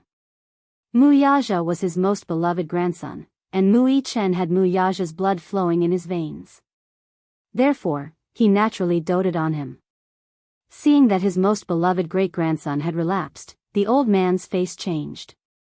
He hurriedly asked, "Are you feeling unwell again? Is your heart hurting again?" Grandpa Mu's expression was full of concern, but Mu Yichen evaded him subtly. It was obvious that he was very afraid of him. He was afraid of his grandfather's stern face and did not like to be close to him. "It's nothing." "Nonsense. Look at you, you're breaking out in cold sweat." The old man's heart ached. "Great-grandfather, I'm going upstairs to read." Mu Yichen jumped down from the sofa and ran upstairs. Looking at his back, the old man sighed slowly. The night was dark. A black Bugatti Veyron sped along the road. The neon lights shone on the streamlined body of the car, and the shadows in the tunnel flickered. Mu Yaja controlled the steering wheel. His deep-set eyes were tinged with a hint of sinister hostility. The bleak moonlight cast a silver glow on his handsome, sculpture-like face. He stepped on the accelerator, and the roar of the engine drowned out all the noise. Chapter 22. Tonight, for some reason, he was a little out of control. No matter how bad his mood was in the past, or how difficult the development project was, he was very patient. However, today, he was inexplicably annoyed and even tired. His phone rang. Mu Yaja picked up the phone. Mu Yichen's voice came from the other end. "Daddy, yes? What's wrong?" "Daddy, my heart hurts again. Yesterday, I had a dream. I dreamed of Mommy." The sports car came to an abrupt stop. The car window rolled down, revealing Mu Yaja's gloomy face. "Yes? Mommy?" Muwanru? Not this mommy. I dreamed that a beautiful woman gently called a name, but it wasn't my name. Oh, I can't explain it clearly. Anyway, when I dreamed of her, I felt so at ease and warm, just like. Mu Yichen's childish voice paused for a moment, and he complained, but I don't like this mommy. She's not gentle at all. Yichen doesn't like her. Daddy, I don't want this mommy. I want the mommy in my dream. The little guy cried and threw a tantrum, acting willfully. Mu Yaja's face darkened, but his voice was unexpectedly gentle. Be good, Yichen. Don't throw a tantrum, okay? Daddy will come back to accompany you right away. Okay. Daddy, I'll wait for you. After the call ended, Mu Yaja's smile gradually faded. Could humans really have telepathy? The doctor said that Xiao Yichen was a twin, so there was often telepathy between twins. However, that girl gave birth to 2 boys for him, and one of them was not breathing at birth. After that, he sent people to the hospital to find the doctor and nurse who performed the operation to ask for the whereabouts of the child's body. He wanted to bury the child properly, but everyone claimed that it had already been taken care of. At that time, he deeply regretted it. However, ever since Xiao Yichen could remember, he kept mentioning to him that he dreamed of having a younger brother. The younger brother had delicate features and looked very much like him. It was as if they were standing in front of a mirror. He had always thought that it was nonsense. Until one day, Xiao Yichen had a high fever. The family doctor put him on an 4-drip. While he was unconscious, he kept calling out, "Mommy. Mommy." He was helpless and attached to her, but he was never as cold as he was to Mu Wanru. Although Xiao Yichen usually called Mu Wanru mommy, they weren't close. When he woke up, he started crying. Mu Wanru wanted to hug him, but he cried and refused. He kept crying. Yichen has a younger brother. He's sick. Yichen's heart ached so much. However, he had failed to save that child back then, so where did his younger brother come from? No one believed his words. They only treated him as a child. Children's words carried no harm. In the end, Xiao Yichen did not mention it again. However, he was becoming more and more distant from Mu Wanru. The next day was a peaceful working day. However, in the afternoon, an unexpected accident caused Yun Shishir to lose her job. After the lunch break, Yun Shishir was about to hand the business proposal to the department head. Just as she left, a few gangsters dressed like hooligans openly injured the security guards at the company's entrance. They barged into her department, overturned a row of tables, and shouted her name. Chapter 23. When Yun Shishir returned from the minister's office, she was also frightened by the situation in front of her. However, she quickly calmed down. When these arrogant and despotic young men saw her and found out that she was Yun Shishir, they went up to her and dragged her out of the company by the arm. One of them, who looked like the boss, mercilessly raised his hand and slapped her. He looked very angry and shouted at her aggressively, "You're that B***TCH's sister?" Yun Shishir was startled. She held her stinging cheeks as she sized them up. Belatedly, she realized who the B***TCH they were referring to was. "Hey! Do you know how much money your sister owes us?" The man chewed his gum and looked at her up and down. Yun Shishir lowered her eyes and pursed her lips tightly. She did not make a sound, but she quickly understood the ins and outs of the matter. Thinking of Yun Na, she was most likely having a lot of fun outside and owed a lot of debt. Her family didn't have any money at all, so she didn't have any money to pay it back. Since she couldn't pay it back, she remembered her and told these people the address of her company. Yun Shishir was secretly regretting her decision. Back then, she was afraid that her father would not be able to contact her due to some unsatisfactory matters at work, so she left her address to them. She did not expect that someone who should not be here would come knocking on her door. However, she was not willing to compromise with them. It was not that she had a backbone, but she was already poor. If she paid Yun Na's debt, then where would you use tuition fees come from next semester?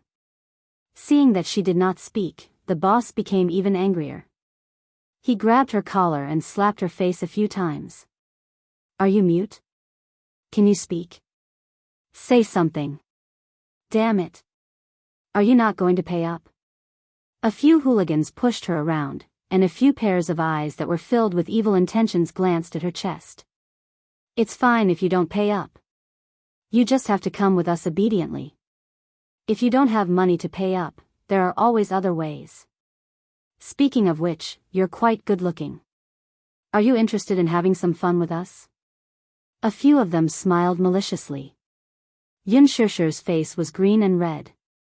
Please be more respectful when you speak. Oh. Haha.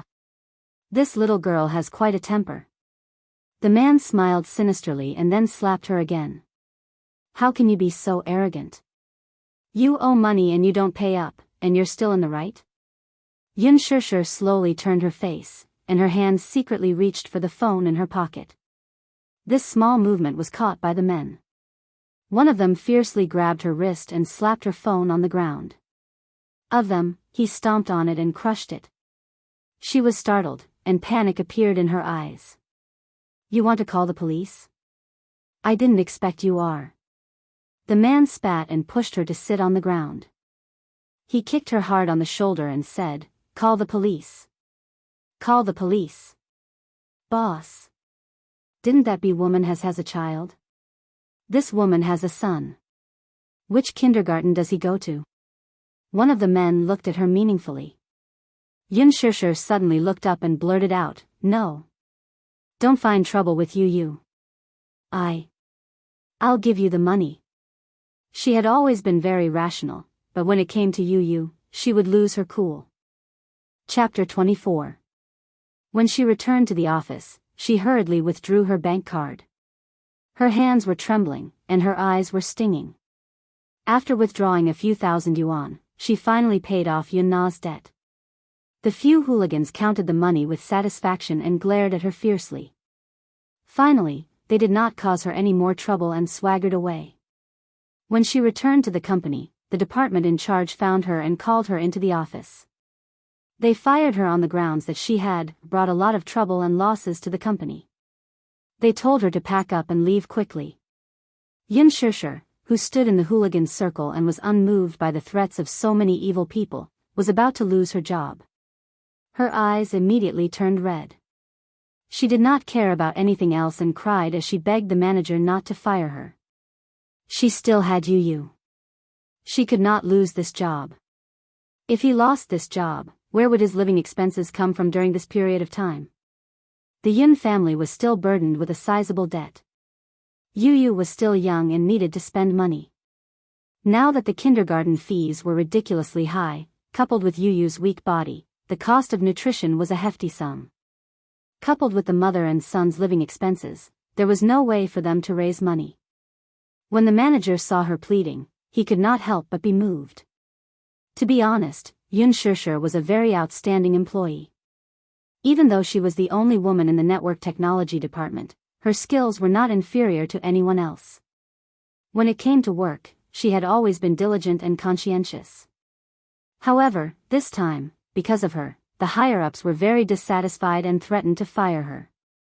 There was nothing he could do. He did not have much power in his hands and could not protect her. Therefore, even though Yun Shishir begged bitterly, in the end, it was to no avail. When she got off work, she simply packed up and left the company. When the employees heard that she was leaving, some were happy, while others were worried. Most of them felt that it was better for Yun Shishir to leave as soon as possible. She was always in the limelight in the company and stole their promotion opportunities. Her abilities were outstanding, and her looks were outstanding. Even the department head liked her, and she received the most annual bonuses. Now that she was gone, they were much more relaxed. Some of her colleagues had a good relationship with her. When they learned that she had been fired, they felt sorry for her. They exchanged contact information with each other and sent her out of the company. Yun Shishir left the company and walked alone on the road in a daze. She hugged her bag and felt depressed. Perhaps it was because she had been too distracted with her head down. She didn't see the red light turn on, nor did she hear the roar of the sports car in the distance. She only heard an ear-piercing screech of brakes, so sharp that it almost pierced her eardrums. Only then did she react, but it was already too late. The speeding sports car brushed past her body and abruptly stopped not far away from her. Before Yun Shusher could react, the car suddenly brushed past her and she fell to the ground. In the intense pain, the skin on her knee was scraped. She suddenly came back to her senses. The documents in her arms fluttered to the ground. Yun Shusher looked up in shock. In her blurred vision, she saw an extremely luxurious high-end Porsche. The streamlined body of the car showed its nobility everywhere. Yun Shusher had seen the introduction of this sports car in a magazine before. It was said that it was a global limited edition and was custom-made. There were only 3 of them in the world. Chapter 25. Yun Shusher did not know if it was because of the pain or something else, but her eyes stung and became moist. She could no longer hold back her tears as they slid down her cheeks and dripped onto the ground. She was so upset that she started sobbing softly. She had been a vagrant since she was young. Even though she had a family later on, other than Yun Yecheng, no one in the Yun family welcomed her. She had always been helpless. Now that she had lost her job, she really did not know what to do. The grievances that had been suppressed in her heart for a long time finally found an outlet. The unforeseen events in the past few days had already exhausted her. Just thinking about how she had just lost her job and was now penniless because of helping Yun Na pay off her debt, she did not know what to do now. All along, she had been very strong, so strong that she was almost stubborn. Even when she was in a difficult situation, she would only lick her wounds alone. No matter how tough and tiring it was, with Yu by her side, she always felt that life was full of hope. However, reality hit her black and blue all over. Yu had once told her that when she was in trouble, she just had to smile. Even a child knew this principle, but she could not do it well. Hence, she could no longer stop her tears from falling. Yun Shusher covered her cheeks in a sorry state. She sat on the ground and sobbed sadly. Not far away, the Porsche's engine stopped. The door opened, and a pair of expensive leather shoes stepped on the ground. Mu Yaja got out of the car gracefully and closed the door behind him. In his line of sight, he saw a woman in a white dress sitting on the ground motionlessly. She buried her face and cried like a pear blossom in the rain. She looked very pitiful. The girl looked very young, about 20 years old, but she looked a little frail. She wore a simple dress. Her soft, black hair was slightly messy from the wind and draped over her shoulders, covering her shoulders. Her attire was not eye-catching, but it did not detract from her beauty at all. Instead, it added a hint of fragile beauty, making her even more pitiful. Mu Yaja's gaze slowly narrowed, deep and distant. He did not know why, but this girl touched his heart slightly. He felt that she was somewhat familiar, as if he had seen her somewhere before. But now that her head was lowered, it was hard to see her face clearly. Mu Yaja's sword-like eyebrows raised slightly. He walked closer to her and elegantly squatted down in front of her. His phoenix eyes lowered slightly as he coldly glanced at the injury on her knee. On her fair and slender legs, there was a smear of scarlet blood. The dark red blood flowed down along the beautiful curves of her legs. He lowered his eyes and looked at her body again. He didn't see any other injuries. Looking at her, she didn't seem to be injured at all. Fortunately, the injury wasn't serious.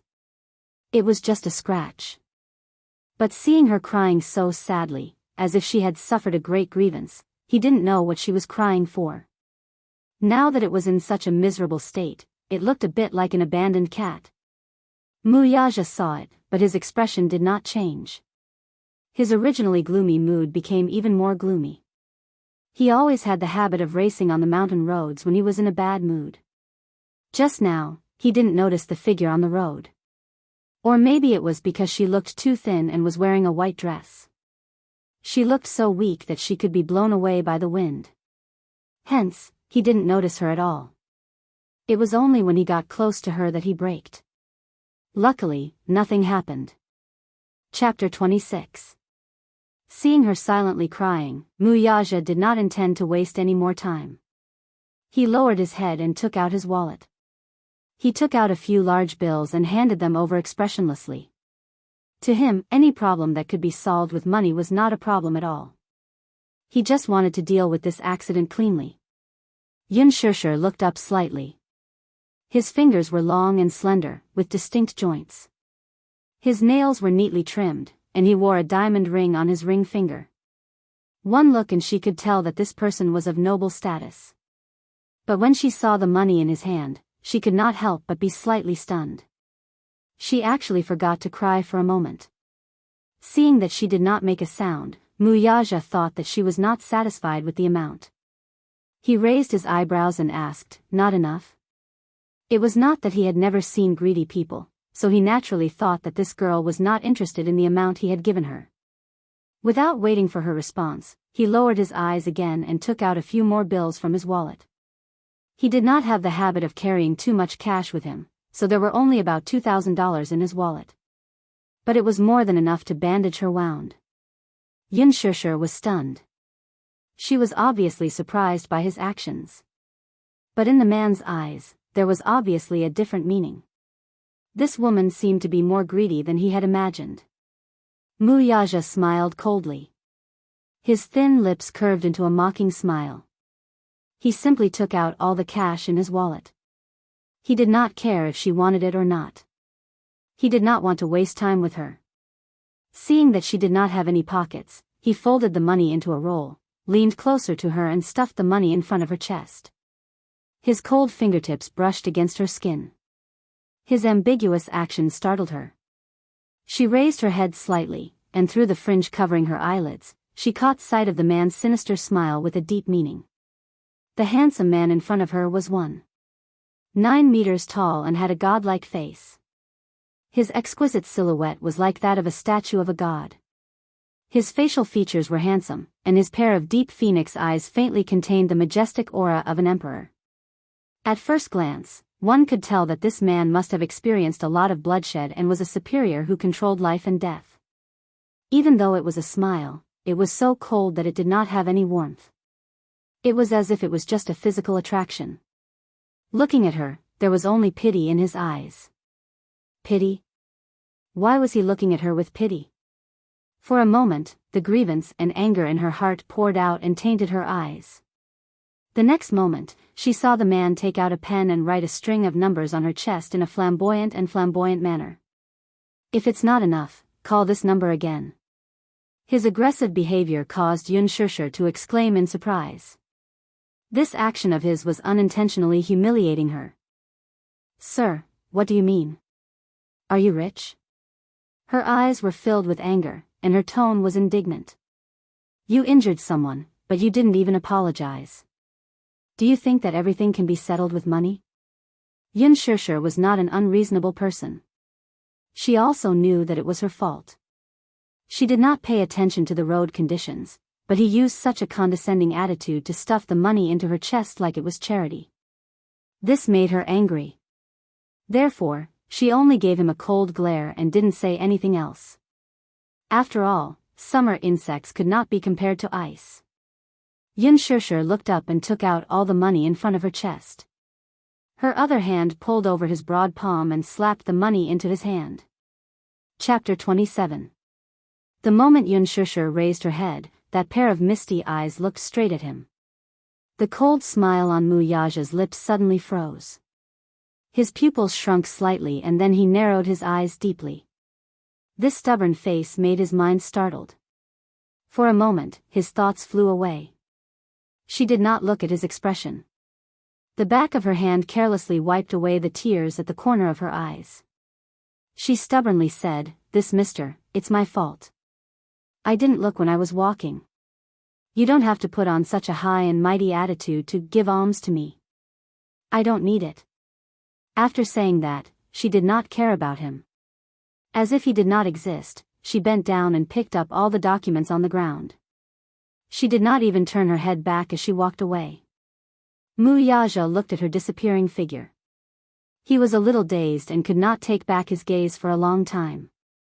That stubborn look and expression suddenly pulled his thoughts 1,000 miles away. His memories suddenly came back. He vaguely remembered that night. The blindfolded girl under him was forced to bear all of his. He still remembered when he fiercely entered her delicate body. That tight feeling was so suffocating. He wantonly took possession of her. Looking at her crying miserably under his body, he liked to see her cry like this. She was clearly such a weak girl. She was as fragile as a bubble that would burst with a touch. In front of him, she showed such a stubborn face. She carefully protected her pitiful dignity. Men really pitied this kind of girl. No matter how cold a man was, there would always be a soft spot in his heart. Although he was proud and aloof, he was no exception. She was different from other women. She was inexperienced. Her tender appearance was unbelievably immature. She was like an unripe fruit that was extremely sour when he took a bite. But it was this kind of immature girl who unexpectedly aroused the desire that he had suppressed for a long time. He wanted her. His tense body kept clamoring. Later on, the so-called formulaic was not so pure. He wanted to completely occupy her. He wanted to be entangled with her until the last moment. Thinking about it later, it was simply a little strange. When had he, Muyaja, been bewitched by a woman to the point where he was unable to control his own consciousness and was at her mercy? On top of her, his body was actually out of his control. He had always been a man with excellent self-control. After that day, he forced himself not to see that girl again. His intuition told him that she was a dangerous existence. Since he was young, the blood of an overlord flowed in his veins, and he had always been unruly. He was like a free and unrestrained wind, and he had always been overbearing and controlling others, and no one could restrain him. He did not like the feeling of losing control, whether it was with a woman or anything else. He subconsciously resisted this kind of restraint. However, his body was actually somewhat infatuated with this feeling. Muyaja smirked and turned around. Out of the corner of his eye, he caught a glimpse of a document on the ground. He slowly walked forward and picked up the document. It was the ID card that she had left behind. In her panic, she didn't notice that her identification card had fallen to the ground. Muyaja could not help smiling as he took out his phone. "Alan, check on someone for me." "Yes, President." "The name is..." On the ID card, there was a girl's shy and warm smile. Her watery eyes were bright and sparkling, as if they were filled with sunshine. The brightness in her eyes seemed to have stunned all of time. Chapter 28. At this time, classes were about to end at the kindergarten. She had originally planned to pick up Yu to eat his favorite crab roe soup dumplings. Thus, she asked Yu to wait for her at the school after school ended. However, Yun Shishir did not want to pick up Yu in such a disheveled state. Thus, she hurriedly hailed a cab home, changed into a clean set of clothes, and tidied up. Thus, when she arrived at the kindergarten, most of the children in the class had already left. Only Yu was left sitting alone at the entrance with his little backpack. From afar, the little guy had his head lowered. He seemed to be holding something in his hand and was looking at it in a daze. Yun Shishir suppressed the loneliness in her heart. She patted her cheeks and smiled as she walked towards him. Yu. Yu raised his head. When he saw that it was her, a bright smile immediately appeared on his face. He jumped down from his seat and happily ran towards her. He opened his arms and jumped in front of her, acting cute. "Mommy. Hug. Mommy, hug Yu." Yun Shishir lowered her body slightly, and the little guy threw himself into her arms, acting coquettishly in her arms like a ball of cotton. His milky white little face rubbed against her neck intimately. He pouted his little mouth and said with a little grievance, "Mommy, why are you only here now? Yu waited for so long." "I'm sorry, Yu. Mommy had some matters to attend to at the company, so I was delayed." "Okay. Then Yu forgives Mommy." The little guy raised his little head. His charming eyes curved gently. His bright eyes seemed to be filled with fragments of sunshine. Yu smiled faintly before pursing his lips pitifully. Patting his tummy with his little hand, he grumbled, "Mommy, I can't take it anymore. Yu is starving. Mommy said that I would take Yu to eat soup dumplings today. When are we going? Yun Shishir's expression changed slightly when she heard this. She was in a difficult position. All the savings in his bank card had already been used to pay off the debt of that disappointing Yun Na. When she resigned today, the manager paid her this month's salary and performance bonus. However, it would only be transferred to her bank account tomorrow. Right now, she was really embarrassed. Crab dumplings were Yu's favorite food, but they were too expensive. She would only bring him there on special occasions or when she received a bonus. Yun Shishir felt a little bitter in her heart. She looked up at Yu and gently caressed his soft cheeks as she coaxed, Yu, let's eat at home today, okay? As soon as she finished speaking, the smile on Yu's face suddenly froze. He lowered his eyes in disappointment and pouted his little mouth. His brows furrowed slightly as he muttered softly, Mommy said that I can't go back on my words. He tightly clenched the piece of paper in his hand, his small white face flushed red from sadness. His teeth bit down on his lips, and his fine and thick black eyelashes were stained with a bit of watery moisture, his eyes brimming with tears.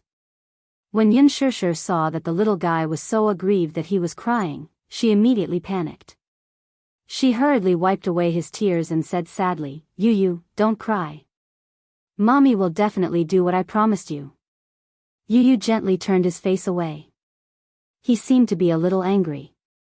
After hesitating for a while, Yun Shishir gritted her teeth. In the end, she decided to tell him about her losing her job. She didn't want to leave a bad impression in his heart that she didn't keep her word. Chapter 29. I'm sorry, Yu. Mommy lost her job today, so. Upon hearing this, Yu looked at her in surprise. His eyes widened as he asked, why? Did Mommy do something wrong? Yun Shishir shook her head and stroked his fringe. No. Mommy will look for a job tomorrow. Mommy is so capable, I'm sure she'll be able to find a job with a higher salary. Then, I'll take you to eat soup dumplings every day. Okay. Yu lowered his eyes and nodded obediently. While Yun Shishir wasn't paying attention, he hid the letter behind his back so that she wouldn't see it. He looked up and smiled as he said, Mommy, let's go home.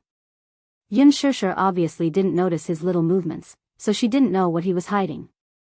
It wasn't until a few nights later, after dinner, Yu obediently cleared the dishes. He moved a small stool from the kitchen and washed the dishes clumsily. His tender little hands were washed with warm water and he was especially serious. He knew how to share some of the housework with Yun Shishir since he was young. He was so considerate that he didn't seem like a 6-year-old child. Yun Shishir rummaged through her cupboards and found an obsolete old cell phone.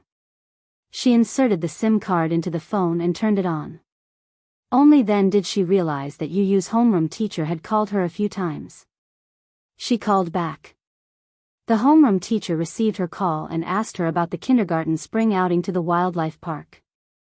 Yu hadn't signed up for the outing a few days after the letter was distributed. Hence, the homeroom teacher called to ask his parents if they wanted to go. Yun Shishir was slightly taken aback. Obviously, she didn't know about this. Hence, she quietly rummaged through Yu's small school bag behind his back and took out a neatly folded list. On the other end of the call, the homeroom teacher sounded a little cautious. She was afraid that she would say something inappropriate. With all due respect, Yu must really want to go on a spring outing with the children. Moreover, the fee isn't much. Does your family have any financial difficulties? Yun Shishir hurriedly said, No. I'll pay the fee tomorrow. She hung up the call with a complicated expression. Looking at the form, she picked up the pen and signed her name on it. Dishing Financial Group. When Mu Wanru walked into the president's office, she saw that Mu Yaja was not there. His assistant, Alan, was putting a thick stack of files on the table. When he saw Mu Wanru, he immediately bowed his head and greeted her with a smile. Mrs. President. Okay, Mu Wanru replied. She looked around and asked, Where is Chairman Mu? He replied respectfully, Oh, the CEO is not in the office. Where did he go? Mu Corporation and Yayuan Group have an investment proposal in the afternoon. I don't know when he will be back. I see. Mu Wanru nodded. Her gaze then stopped on the thick stack of files on the table. She walked over and picked it up. She raised her head and waved it at him. What is this? Alan was stunned. After a moment of hesitation, he replied, this is the information that the CEO asked me to investigate yesterday. Information? I should be able to see it, right? Mu Wanru asked tentatively. Chapter 30. Aaron did not answer and just kept his head down. Mu Wanru ignored him, too. She was the CEO's wife and the young mistress of the Mu family. What was there that she could not look through her husband's belongings? Thus, she removed the seal and carefully took it out. Aaron was Mu Yaja's right-hand man, so he was reliable in his work, let alone investigating a mere commoner. Within a day, he had thoroughly investigated the information and sent it to the office. He did not expect to be caught red-handed by Mu Wanru. As a subordinate, he naturally could not say anything in front of Mu Wanru, so he did not stop her. The information was indeed very comprehensive. It was a thick stack with pictures and text. Mu Wanru flipped through it page by page. From the detailed family background, the school she graduated from, and even her work history, everything was listed clearly. She was initially a little surprised. This was obviously an ordinary girl, so she did not know why he wanted to investigate her. However, the more she read, the more she felt that something was amiss. Yunshusher? She had a vague impression of this name, but she could not remember it clearly. It was only when she browsed to one of the pages that her expression changed abruptly. This was actually the girl who had been her surrogate 6 years ago. It was no wonder that she found this name familiar. 6 years ago, she was engaged to Mu Yaja, but she was found to be infertile. This girl was personally selected by Grandpa Mu. Mu Wanru was slightly puzzled and even uneasy. She did not understand why Mu Zhezhe wanted to investigate this girl. According to the information, this Yun Shusher actually had a 6-year-old son named Yun Tianyu. Yun Tianyu, 6 years old. The same age as Ichen. Mu Wanru slowly narrowed her eyes. She vaguely remembered that the surrogate girl was pregnant with identical twins. However, because they were born prematurely and the twins' nutrients were taken away by the older brother in the mother's womb, the younger brother stopped breathing when he was born and was pronounced dead. She suddenly had an ominous feeling. She hurriedly flipped through a few pages and found Yuntianyo's information. She read it word by word seriously. When she reached the end, her palms grew colder and, at the same time, anger rose in her heart. There was also a stack of photos in the file. She hurriedly took out all the photos and flipped through them one by one. The first few photos were of a beautiful boy, and the background was in a kindergarten. She had always investigated from the kindergarten. His delicate features and handsome silhouette were exactly the same as Xiao Yichen's. This instantly confirmed her guess. Her fingertips suddenly tightened, and the photos in her hands. Mu Wanru bit her lip hard. Could it be that the child did not die? Or could it be that this child had been hidden by that woman for the past 6 years? Mu Wanru's heart started to panic as waves of chills ran through her body. What exactly was this woman's intention? That child clearly did not die, so why did she not mention it? Could it be that she wanted to use this child's custody to extort a large sum of money from the Mu Group? Perhaps, her ambition was not limited to this? Perhaps she wanted to use this child to make other plans for the Mu Group. After all, in terms of blood, she was the real mother of these 2 children. As for her, although she was now the young mistress of the Mu family and the wife of the CEO of the Mu Group, she had no blood ties with these 2 children. Chapter 31. Since ancient times, a mother's status depended on her son. It was the same for wealthy families. Mu Wanru's face gradually turned pale, and her fingertips trembled slightly. Alan, who was standing by the side, saw that her face was a little strange. He cautiously asked, "Mrs. President, what's wrong?" "Nothing." She pretended to be calm as she replied.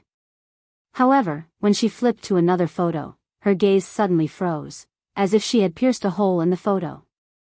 In the photo, the young girl was wearing a bachelor's gown, standing at the entrance of the university, revealing a bright and gentle smile. Mu Wanru was stunned. She obviously couldn't believe it and flipped to another photo. There weren't many photos of Yun Shishir, only a few. However, this face left an indelible impression in Mu Wanru's heart. It's her. Impossible. It can't be so coincidental. Mu Wanru could no longer hide the panic on her face. She put the photo aside and took the information about Yun Shishir in her hands again. Previously, she didn't pay much attention to it, so she skimmed through it quickly. However, now, she read through it word by word. Until her gaze stopped at the words, Welfare Institute, she was so shocked that she paused. Her heart suddenly felt uneasy. Mu Wanru opened and closed her mouth slowly. Her eyes were glued to the document, but she was unable to utter a coherent sentence. Alan saw her in a daze and glanced at the information. He mistakenly thought that she didn't understand, so he explained it to her. Yun Shishir. Her biological parents are unknown. Her background is unknown. When she was 6 years old, she was sent to the Welfare Institute. When she was 8 years old, she was adopted by the Yun family. This year, she is 23 years old. She graduated from St. Roland Women's University. She is also the girl who was a surrogate for you 6 years ago. Welfare Institute. Mu Wanru looked at the black and white words on the white paper. While she was in a daze, her memories flew back to the day when she first met her, 15 years ago. Shingda Welfare Institute. At that time, Mu Wanru was just an orphan waiting to be adopted. Because of her likable face, she was well liked in the orphanage and was revered as a princess. Many children were willing to play with her. However, the children in the orphanage were different from the children outside. Although they seemed to be getting along well on the surface, they were secretly competing with each other. Every day, people would come to the orphanage to adopt children. Those who looked better or were more obedient would have a chance to be adopted. However, the young Mu Wanru had an unyielding ambition since she was young. Her mother was a masseuse at a bar. She had a low status and abandoned her at the entrance of the hospital after giving birth to her. She was picked up by a poor couple and lived in poverty for several years. It was only after a car accident that she became an orphan again and was sent to the orphanage. From that day on, she told herself that she wanted to live a good life and be adopted by a rich person. One day, a 7-year-old girl arrived. She heard that her mother had passed away, so she was sent here. Although this girl was dirty from head to toe, her appearance was very delicate and beautiful. Mu Wanru saw that the girl had a jade pendant on her. It looked expensive, so she took advantage of the fact that the girl was asleep and took the jade pendant for herself. When the girl woke up and found that the jade pendant was gone, she cried and made a fuss. However, Mu Wanru was very prestigious among the children at that time. No one believed that she had stolen the jade pendant. No one believed the girl's words. Chapter 32. Until one day, an elderly man who looked like a rich man came to the orphanage and summoned her. The elderly man took out a token from his pocket. It was exactly the same as the jade pendant. When they were pieced together, they were a perfect match. She did not know anything about it and only lied that the jade pendant was left to her by her mother. The elderly man believed her and brought her back to the Mu residence. He named her Mu Wanru and quickly set up a marriage contract between her and Mu Yaja, who was only 14 years old at the time. In the office, when she regained her senses, Mu Wanru fell on the sofa in a daze. She held her forehead with one hand and her back was drenched in cold sweat. She clutched the thick stack of documents tightly in her hand. Her fingertips could not help but tremble as she panicked. She really could not guess why Mu Yaja ordered people to investigate this information. Could it be that he sensed something was wrong and began to suspect her identity? He began to suspect her real identity when she was brought back by Grandpa Mu? When Mu Wanru thought of this possibility, her heart could not help but skip a beat. In fact, she stole the jade pendant from Yun Shishir. She grew up in the orphanage. Because of her sweet and obedient appearance, she was well liked by everyone and had always been held in a high position. At that time, she was still young and had not seen anything good. Hence, when she saw the beautiful jade pendant on that girl, her heart was filled with greed and she stole it. After that, Xiaoshi found out and confronted her. However, which child in the orphanage did not side with her? Because of this, because of her framing, Xiaoshi was severely reprimanded by the director and punished with a paddle. It was so painful that she cried for several nights. However, she did not expect that this jade pendant would be involved in a complicated history. 15 years ago, by a freak combination of factors, she was brought back to the Mu residence by the Mu group's chairman, who was also the head of the Mu family, Mu Sheng. However, Grandpa Mu refused to talk about the origin of the jade pendant. He only told her that it was a relic left behind by her mother. After returning to the Mu family, the jade pendant was taken away by old Master Mu. It was paired with the other half of the jade pendant and was kept on him. She often saw him looking at the jade pendant in a daze, as if he was thinking of someone. When she grew up, the old man would occasionally mention that woman to her. Only then did she realize that the woman was his adopted daughter when he was middle-aged. However, that was all he said about that woman. It was as if he was deliberately hiding something from her and did not mention anything else. After that, she became the eldest daughter of the Mu family. She grew up being doted on until she got engaged to his grandson, Mu Yaja. From the beginning until the end, she didn't mention a single word about the true origins of this jade pendant, and she intentionally concealed it. She knew that if she were to confess everything, it would mean that she would lose everything she had. She would lose her position as the young mistress of the Mu family. She would lose Mu Yaja. She was not reconciled. She was unwilling to let go, and she did not intend to return everything to the original owner. She admitted that this was a little selfish and unfair to that girl, but she did not regret it. Now that she had everything, her greed had made her lose herself. Chapter 33. When she first entered the Mu family, she felt a little guilty and apprehensive. After all of this did not belong to her but to that girl called Xiaoshi. However, happiness came so suddenly that everything in front of her seemed to be nothing more than a dream. It was as if everything was just a dream the moment she opened her eyes. However, when she opened her eyes again, she was still in that princess-like room and lying on that big, soft bed. Mu Xing sat beside her. His stern face could not hide his loving expression. He was so gentle toward her and indulged in her to the core. Whatever she wanted, he would satisfy it one by one. Mu Wanra lacked parental love since she was young. She had never lived in such affluence, so she was immersed in this sudden happiness. However, the one who made her so selfish that she wanted to own everything was that man. The Muse were the capital's rich and powerful family, and Mu Yaja was a man that many rich ladies flocked to. He was so outstanding that it was unimaginable. Why did God dote on him so much that he was so extravagant that he was not stingy with giving him so much? His family's wealth could rival a country's, his godlike appearance, his noble and arrogant status, and his stunning talent and gifts. Every single one of these would make one's eyes red with envy, and he had them all. She started to be greedy and obsessed with this man, so much so that she lost herself. God had never mistreated her. Although she was the Mu family's young mistress and the CEO's wife, she had snatched them from others. With a single thought, her life turned upside down. She actually became the CEO's wife of this huge business empire.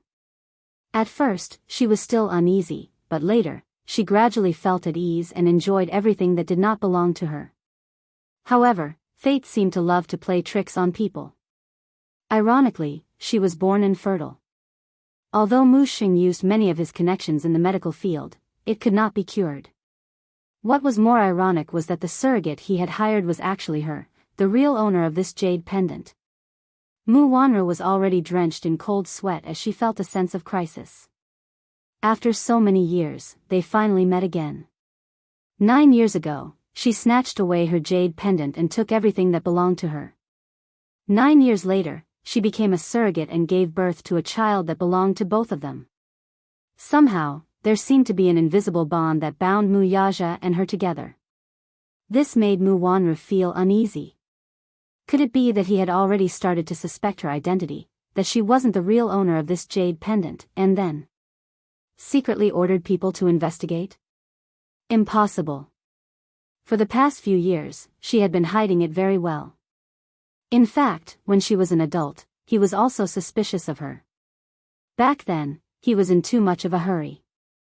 When he saw that she was carrying the jade pendant, he didn't even do an identity check. However, as she grew up, her appearance gradually became more beautiful and delicate. In the end, her eyebrows did not resemble that woman's, which aroused his suspicions. Chapter 34. She believed that she had not given herself away in the past few years.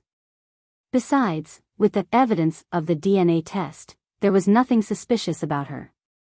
Mu Wanru immediately denied this conjecture, but the stone hanging high in her heart did not fall. Could it be because of that child?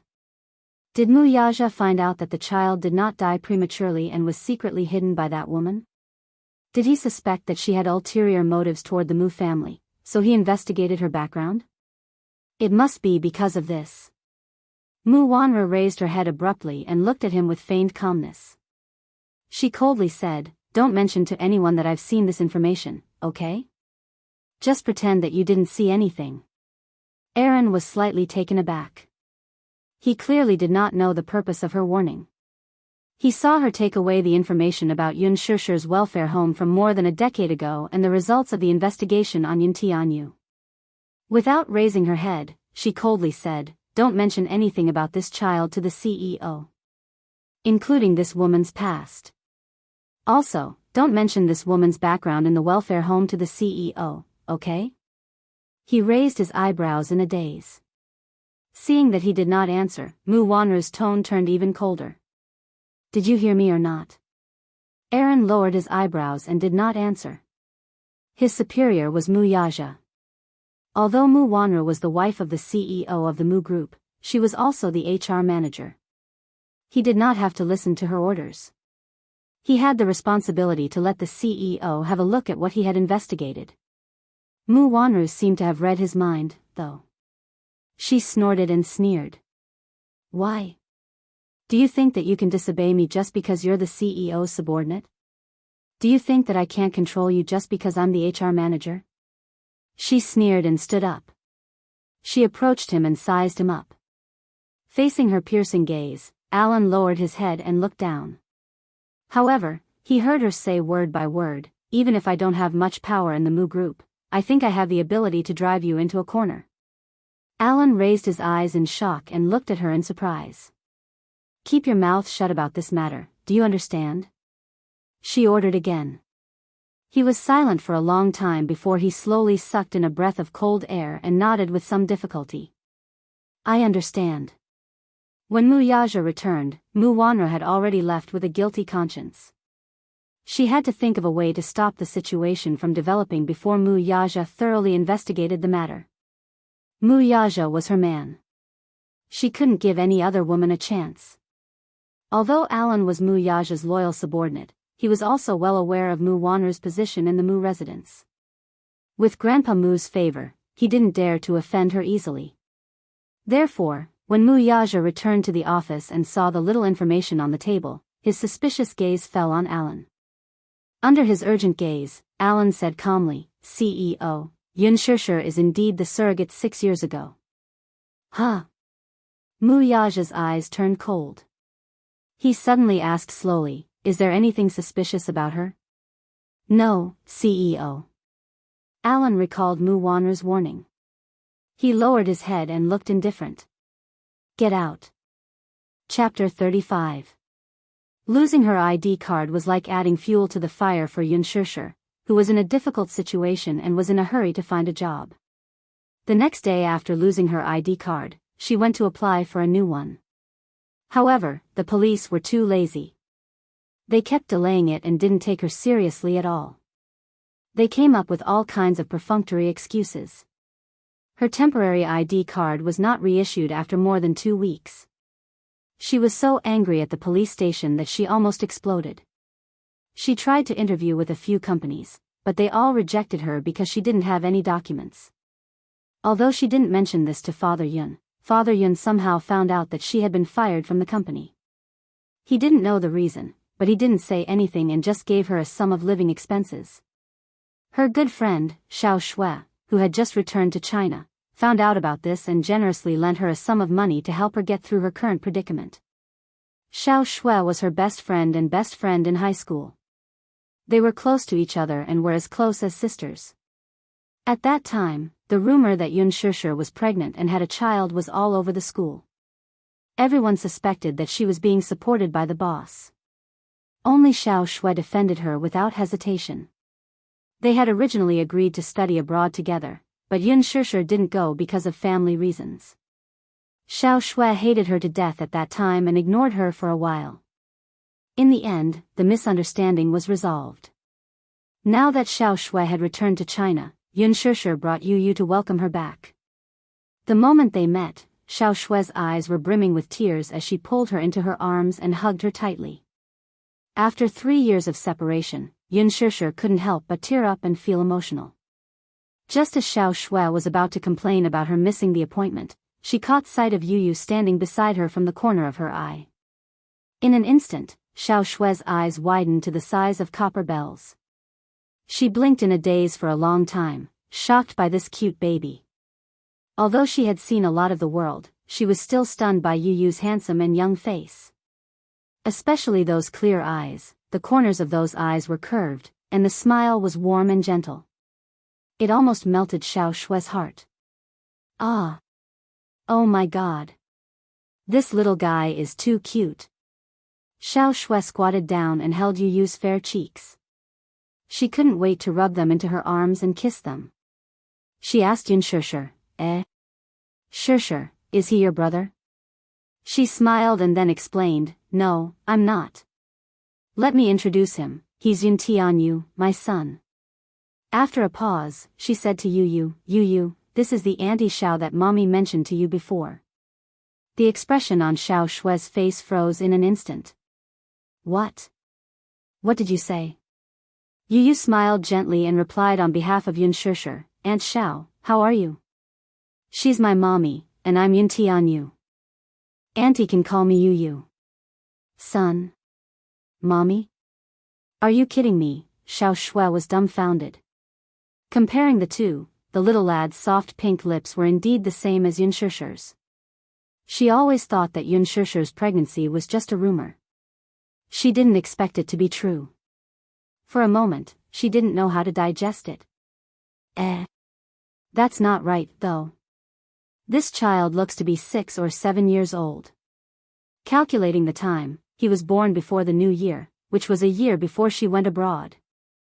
Chapter 36. Xiao Shui nodded and brought her to a Western restaurant that she used to love the most. They entered a private room.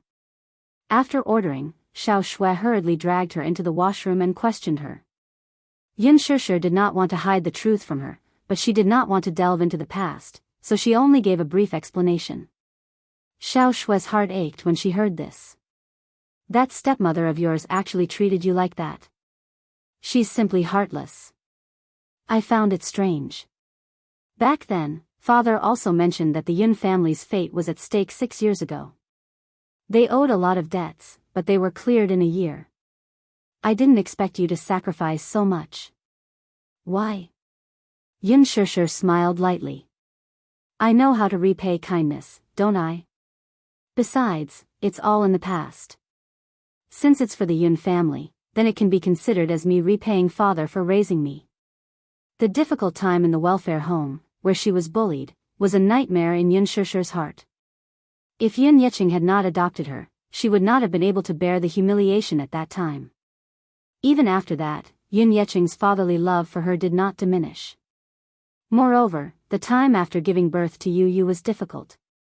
Thinking about it now, it was as unbearable as an abyss of suffering.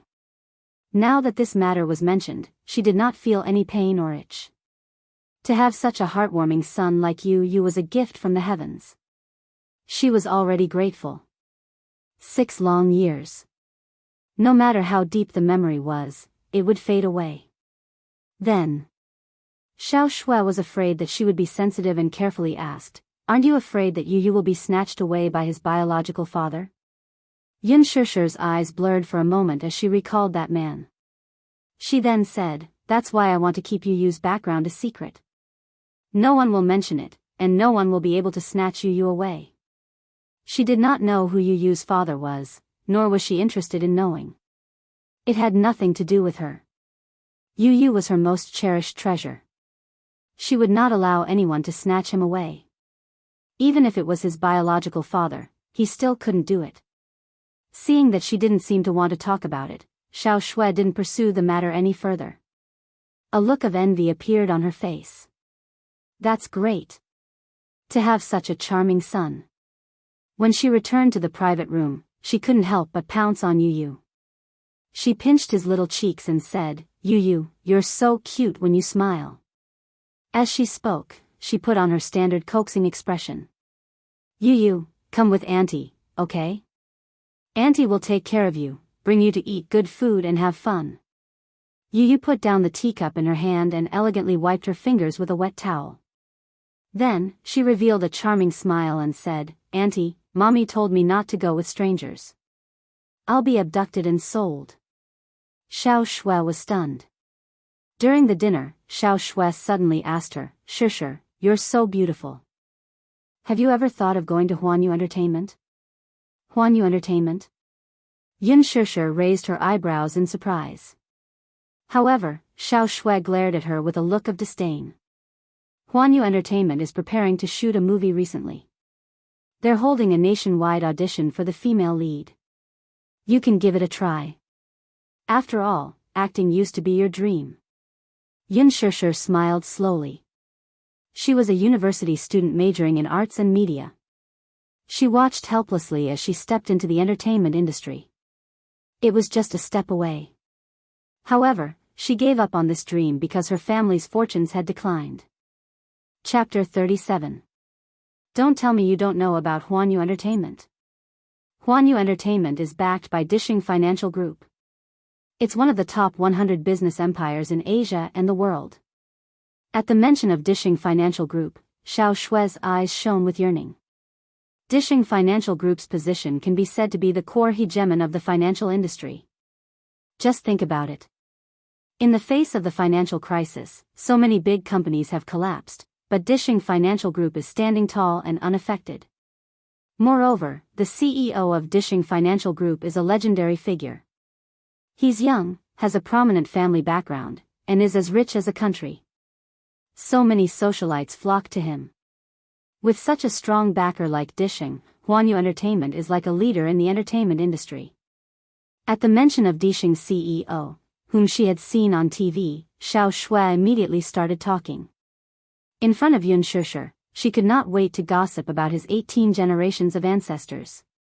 However, Yun Shusher was not interested in this and interrupted her helplessly. "Why are you talking about it as if it's a god? Is it that exaggerated? I say, you've seen too little of the world, haven't you? Everyone in the capital knows about Dishing Financial Group's prominent position. You don't know who the mayor is, but how can you not know about Dishing?" Xiao Shui said mysteriously, "I heard that even the important government officials of the country have to give Dishing some face." Xiao Shui paused, and then a look of admiration appeared on her face. "To be honest, from what I know, this Dishing CEO's net worth is immeasurable. No one can say for sure whether his net worth is in the tens or hundreds of billions. This man of the hour is very mysterious in front of the media. He's too mysterious." "You've gone off topic, haven't you?" Yun Shusher sipped her coffee coolly. Xiao Shui looked helpless. "Shusher, don't tell me you've really given up on your dream back then." "Acting was indeed my dream." Yun Shusher looked away helplessly. "But, back then, there was a drama that had come to school to audition for the female lead. Her mentor had recommended her to be the female lead.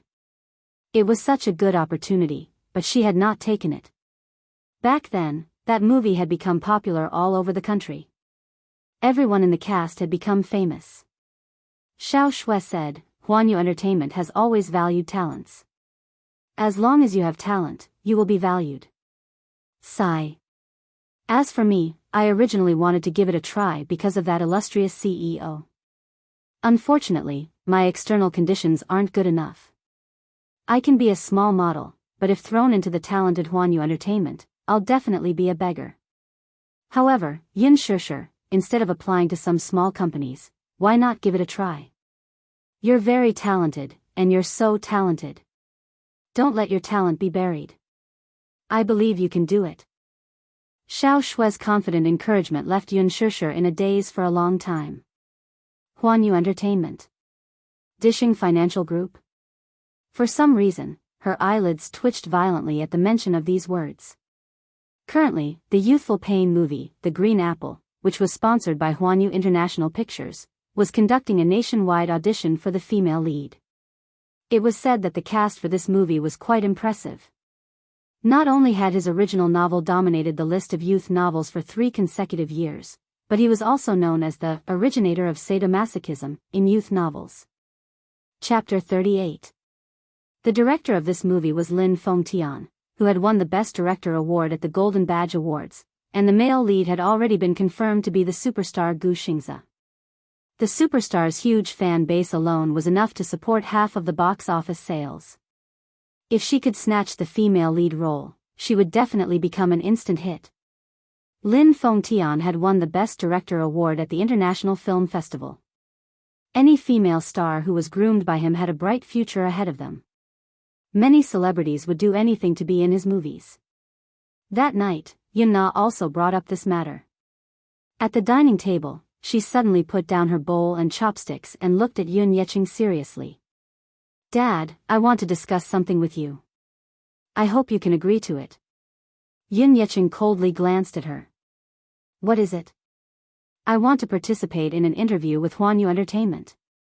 Yun Yecheng did not understand and was confused. "What interview?" "Oh, my. Dad, don't you know? Huanyu Entertainment has invested in a movie based on a famous novel. The male lead has been confirmed to be Gu Xingze. The director is now conducting nationwide auditions for the female lead." Yun Na paused for a moment. She suddenly raised her chin proudly and her eyes shone with confidence. "Dad, don't you think that I'm suitable to be the female lead? I'm confident that I can pass the audition. This is a once-in-a-lifetime opportunity. If I pass the audition, I can become a star. When I become famous, you and Mom will be able to live a good life too. After I get paid, I can bring you guys on a vacation, live in a good house, and drive a good car." As Yun Na spoke, she glanced disdainfully at Yun Shishir from the corner of her eye. Yun Shishir only lowered her head to eat. No one knew what she was thinking. Yun Yecheng could not help but frown when he heard this. "Can't you find a stable job to think about all these things all the time?" "Dad, I have the capital to be a star. Why should I find those ordinary jobs?" Yun Na did not know whether to laugh or cry as she refuted. Yun Yecheng sighed and shook his head. He said meaningfully, "Dad suffered from being uncultured back then. You should settle down while you're still young. Go to an adult university and find a stable job. Don't do these crooked things all the time." "Dad, why are you so stubborn? What do you mean by dishonest practices? Being a celebrity is very profitable. Just filming a movie can earn you hundreds of thousands. It's no longer the era where you can live a good life just by studying well." Yun Na was annoyed by his old-fashioned way of thinking. Yun Yecheng only focused on picking up the food and did not say a word. Yun Na said patiently, "Dad, don't you think the place we live in is very poor? Broken house, broken fridge, broken TV. Don't you want a bigger house?" Seeing his silence, she could not help but fantasize about it. "If I become a celebrity, I'll be able to make a lot of money just by shooting a movie. At that time, I'll have the money to buy you a big and magnificent villa to live in. I'll let you and Mom enjoy life at home." His words made Li Qin beam with joy. Her heart was as sweet as honey. She said happily, My daughter is so obedient. Mom is very happy to hear that." She then turned to Yun Yecheng and said, "Yecheng, look at how sensible your daughter is. Humph. She's not like someone who's not sensible at all. Yun Shishir acted as if she did not hear the hidden meaning behind her words. Yun Yecheng frowned again. Being a celebrity. Don't mess things up for me. I heard that industry is very messy. Chapter 39. Yun Na persuaded again, Dad. Others say that the world is a mess. There are bad people everywhere and everywhere is a mess. Actually, as long as you are firm, you won't have to be afraid of going astray. Li Qin also said, Yecheng. What our daughter said makes sense. It's rare for her to be filial and want to earn money to show filial piety to us. Shouldn't we support our daughter's idea? A woman like Li Qin, who was greedy for wealth and splendor, had spent all her energy on Yun Na. She was eagerly waiting for Yun Na to climb up the social ladder and make a name for herself in a wealthy family. Although Yun Na was different, they were still mother and daughter. Obviously, they were jackals of the same tribe. Hypocritical and vain, they were only willing to share the joys but not the hardships. She usually paid attention to the entertainment headlines. When she saw those star-studded actresses walking on the red carpet of the International Film Festival, she was amazed. She often saw those actresses who married into rich families and became phoenixes in the headlines. She was very jealous. In her heart, those who could step into this rich and vain circle would be able to climb up the social ladder. Yun Yecheng lamented again and again, that's enough. If you like it, then go ahead. You're not a child anymore. Since you have your own plans, then go ahead and give it a try. Don't blame me for not reminding you, though. That circle is no doubt a tiger's den for a child like you who has no social experience. Dad is old and powerless, so I can't protect you. When the time comes, don't blame me for being useless. Late at night. When Yu climbed into bed to sleep, Yun Shishir sat in front of the computer and searched for job postings online. She originally wanted to enroll in finance in university, but she accidentally entered the art department. She was quite talented in the art field, and with her unique looks, she was not inferior even when compared to A-list celebrities. Out of curiosity, she clicked on Huanyu Entertainment's official website. What entered her eyes was a luxurious web page. The news of the national audition for the female lead of The Green Apple dominated the headlines. The investment for this movie was huge. If she could get the opportunity to play the female lead, she would definitely become famous overnight and have a magnanimous career path in the entertainment industry. Having a magnanimous career path meant that she would be able to earn a lot. It was not that Yun Shishir was not tempted. She looked at the notice board and saw that Huanyu was looking for an artist assistant. She made up her mind. A few days later, she got her ID card. Early in the morning, she sent Yu to kindergarten and took a taxi to Huanyu Entertainment with her prepared resume. Early in the morning light was faintly discernible, and the air was filled with the faint fragrance of grass. When they arrived at Huanyu Company, they saw a long queue at the entrance. Yun Shishir was a little shocked by this scene. She had never seen such a shocking scene before. She was secretly surprised. Could it be that there were so many competitors applying for the assistant position? After asking around, she found out that she had bumped into the first audition for the female lead of The Green Apple. Other than the girls who had rushed over to participate in the audition with dreams of becoming stars, there were also many die-hard fans of Gu Xingze. The male lead had been confirmed for him, and the director had decided to use a new actress for the female lead. The film crew started the nationwide audition. The promotional video for the audition filmed at Tsinghua University had already been broadcasted and caused a sensation.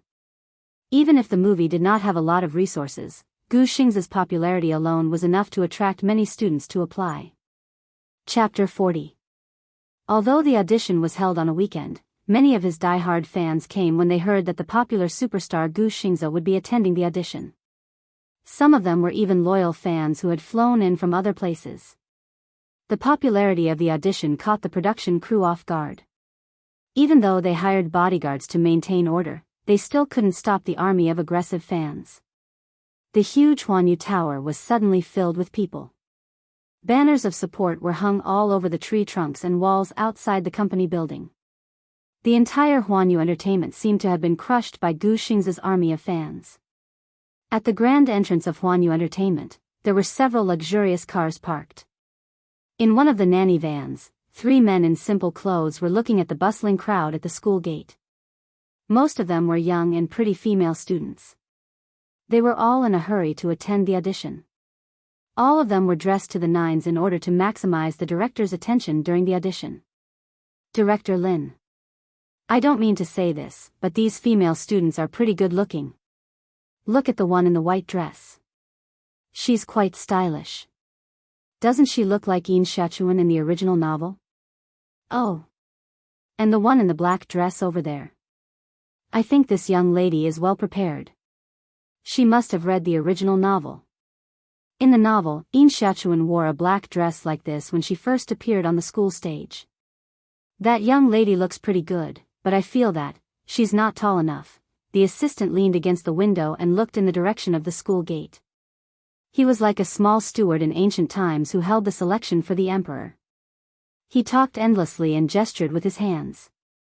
He turned around to look at the man in the white shirt, but saw that he only had his head lowered and was flipping through the application forms. He glanced at the 2-inch colored photos, but he didn't seem to be interested. Boring, Lin Fengtian suddenly said and threw the name list aside. He was too lazy to look at it again.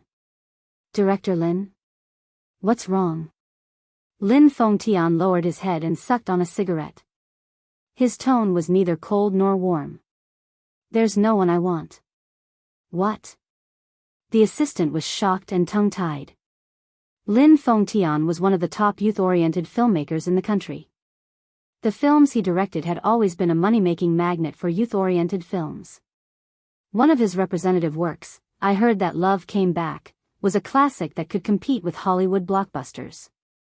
The reason why he had so many classic films was because of his fanaticism and strictness towards his work. In today's entertainment circle, movies were no longer purely an art form. Out of commercial considerations, many directors had gradually deviated from the main theme of movies. However, Lin Fengtian was different. Everyone knows how critical he is when it comes to the art of film, especially when it comes to casting. Long ago, he had bought the adaptation rights of the original novel with a large sum of money. He was extremely obsessed with the plot of the novel. The Green Apple tells the story of an unforgettable forbidden love. The female lead, Yin Shachuan, and the male lead, Yin Dongyu, were siblings of the same father and mother. They grew up together and gradually developed feelings for each other that shouldn't exist between siblings. The love and hate entanglement along the way, the relationship between the two of them was the most heart-wrenching. Chapter 41. Lin Fengtian chose Gu Xingzi not only because of his soaring popularity, but also because his melancholy aura was a perfect match for Yin Dongyu's. The role of Yin Shachuan was the most difficult to portray. Yin Shachuan was a kind and innocent girl. She was immature, cute, and playful. She had been carefully protected by Yin Dongyu since she was a child. Hence, she had an otherworldly innocence. This temperament was especially difficult to portray. Even a veteran actor who had been on the stage for a long time might not be able to portray such a character. Lin Fengtian was a little depressed. Although the people on the roster were good-looking, they were not the Yin Shachuan in his heart. Just as Lin Fengtian was having a headache, his assistant, who was leaning against the window, suddenly exclaimed. Director Lin, look, look. That girl in the snow-white dress over there looks like Yin Shachuan. He looked in the direction his assistant was pointing and could not help but be shocked. His body immediately leaned forward excitedly. In the morning light and warm breeze, a charming and petite figure stood quietly at the gate. This was a girl so beautiful that she looked like she had walked out of a mural. She immediately attracted the attention of everyone in the car. Wow! The assistant was so shocked that he held his breath. He had never seen such a youthful girl before. The girl looked young and even a little immature. She was wearing a clean long dress, revealing her snow-white and delicate arms, shoulders, and neck. She was delicate and flawless. She was pure and beautiful, lovely and moving. Even though she was dressed in such a simple manner, she had an extremely seductive beauty. She was so beautiful that she looked like an otherworldly woman, making one's heart flutter involuntarily. She did not have a sexy figure like other women. She was thin and not voluptuous. She was so tender that it seemed like water could be squeezed out of her. Even so, she still blocked everyone's sight. For some reason, although she was wearing an ordinary dress, she stood out among the bustling crowd of well-dressed girls at the gate. Lin Fengtian's handsome eyes narrowed. There was actually such a beautiful woman in the secular world? He felt a surge of excitement and could not help but pick up the binoculars beside him. The girl stood at the school gate, holding a small handbag in her hand. Her black brocade hair was quietly draped over her shoulders, emitting a moving luster under the moonlight. Under her soft bangs was a beautiful face. Her skin was as flawless as white jade, and her delicate and charming oval face had a faint blush on her cheeks. She lowered her head and lowered her eyes.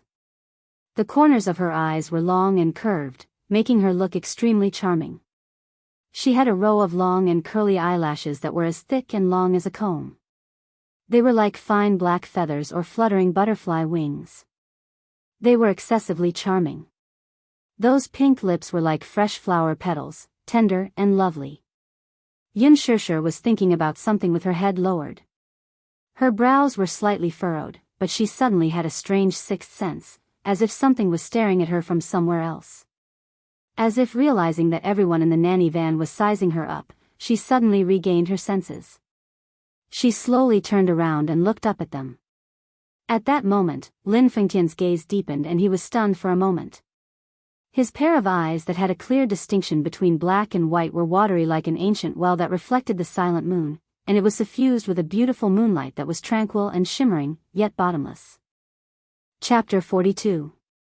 When their eyes met, the girl was at a loss. She clutched the bag in her hand tightly, bit her lip, and shuffled her feet slightly.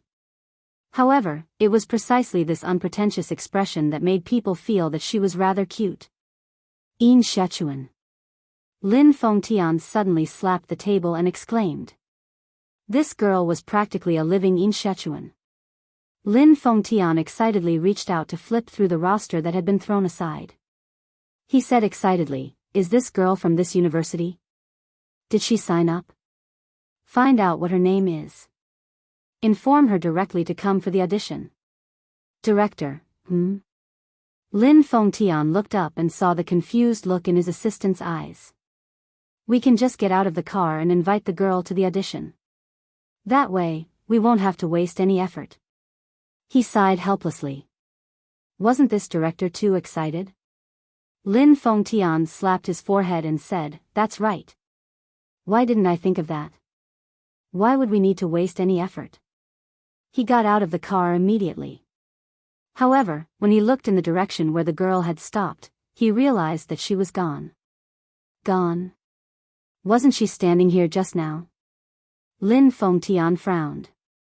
His eyes searched the crowd repeatedly, but he could not find any trace of her.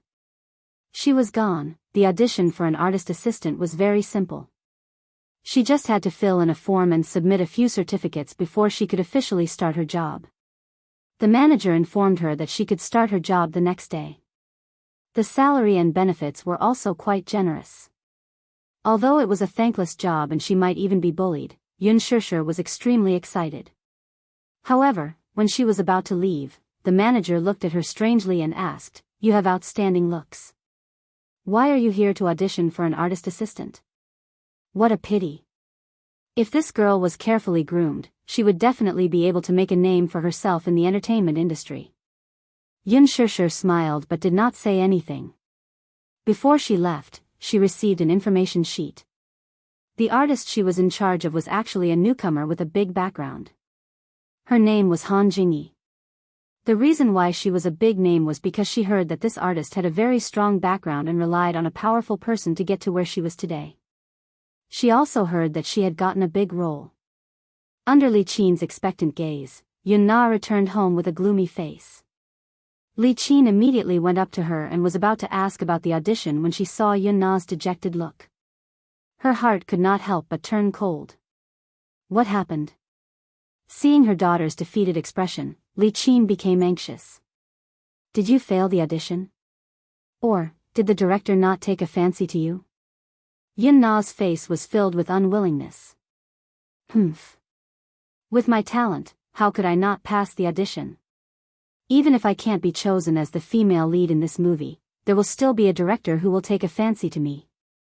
Then what's with your expression? When Li Qin saw that Yun Na was stuttering, she became even more anxious. Under her repeated questioning, Yun Na finally revealed the truth. Originally, she had been very confident about this audition. Her costume and makeup were all in place. For this audition, she had even crammed the original novel for a few days and had already memorized her lines. She had chosen the most tear-jerking scene in the script and repeatedly practiced it in front of the mirror. She thought that she had portrayed the character well.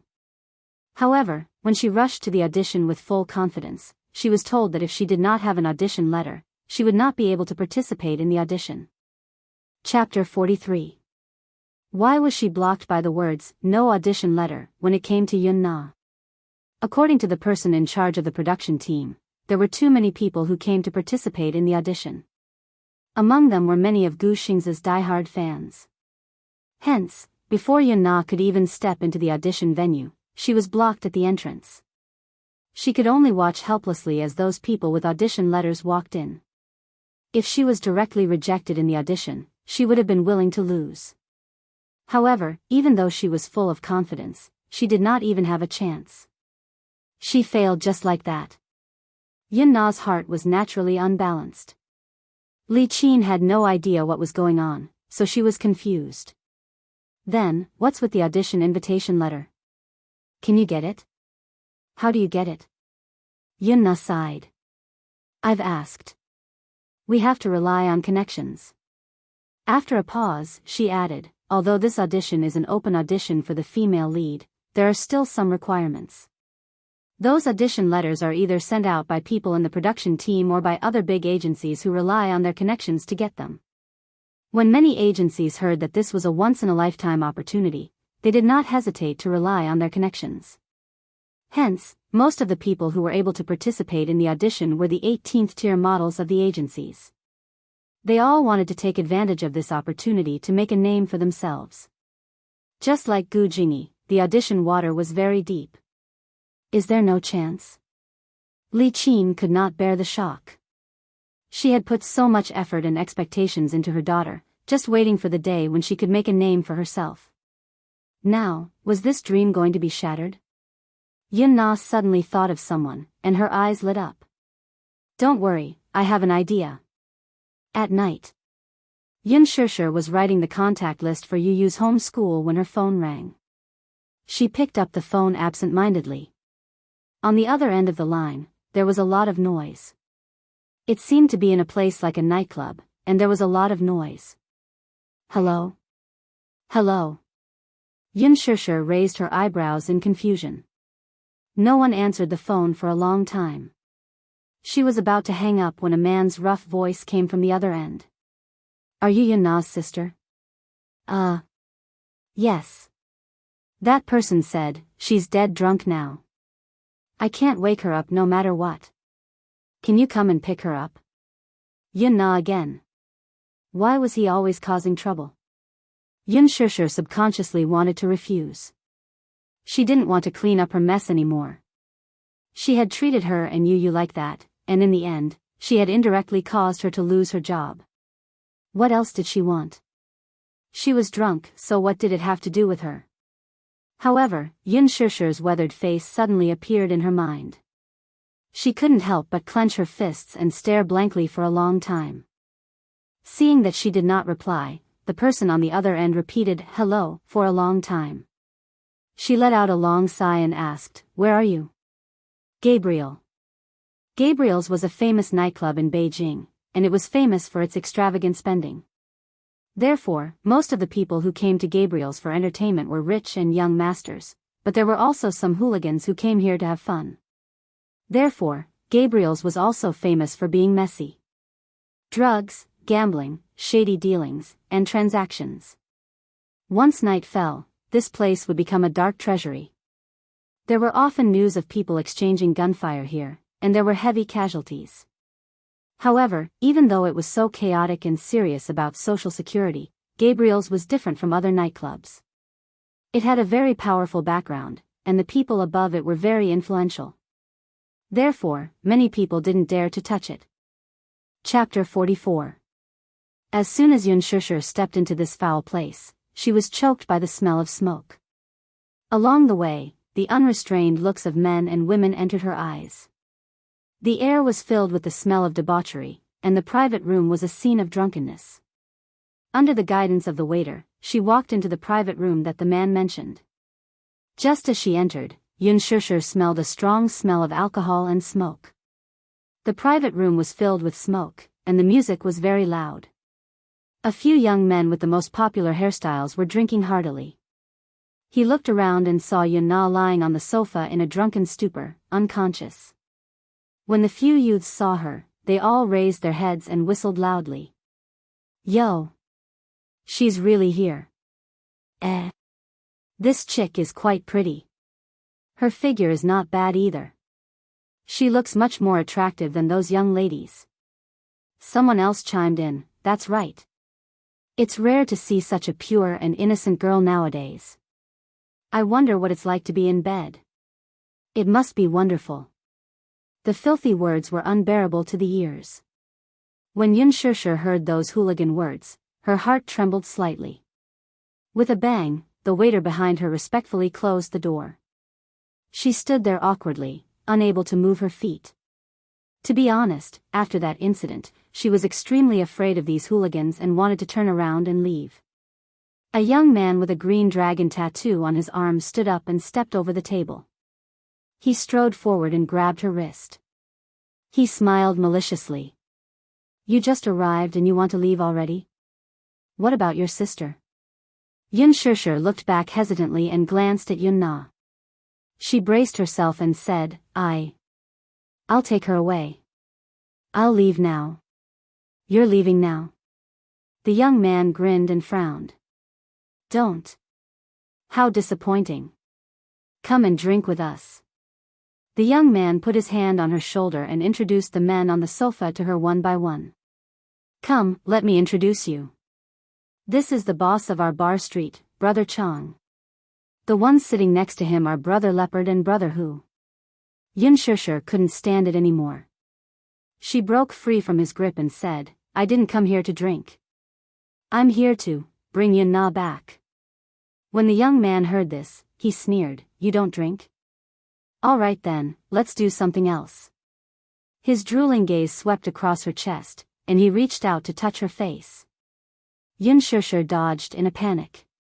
She was obviously frightened by his aggressive actions. She frowned and said coldly, What are you doing? What are you doing? Of course it's you. The young man tilted his head and said half-jokingly. Behind him, a man with a scar on his face shouted, What's that name?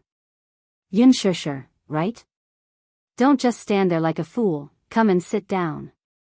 Get the waiter to open a few more bottles of whiskey. Yun Shusher shook her head and glanced hesitantly at Yun Na.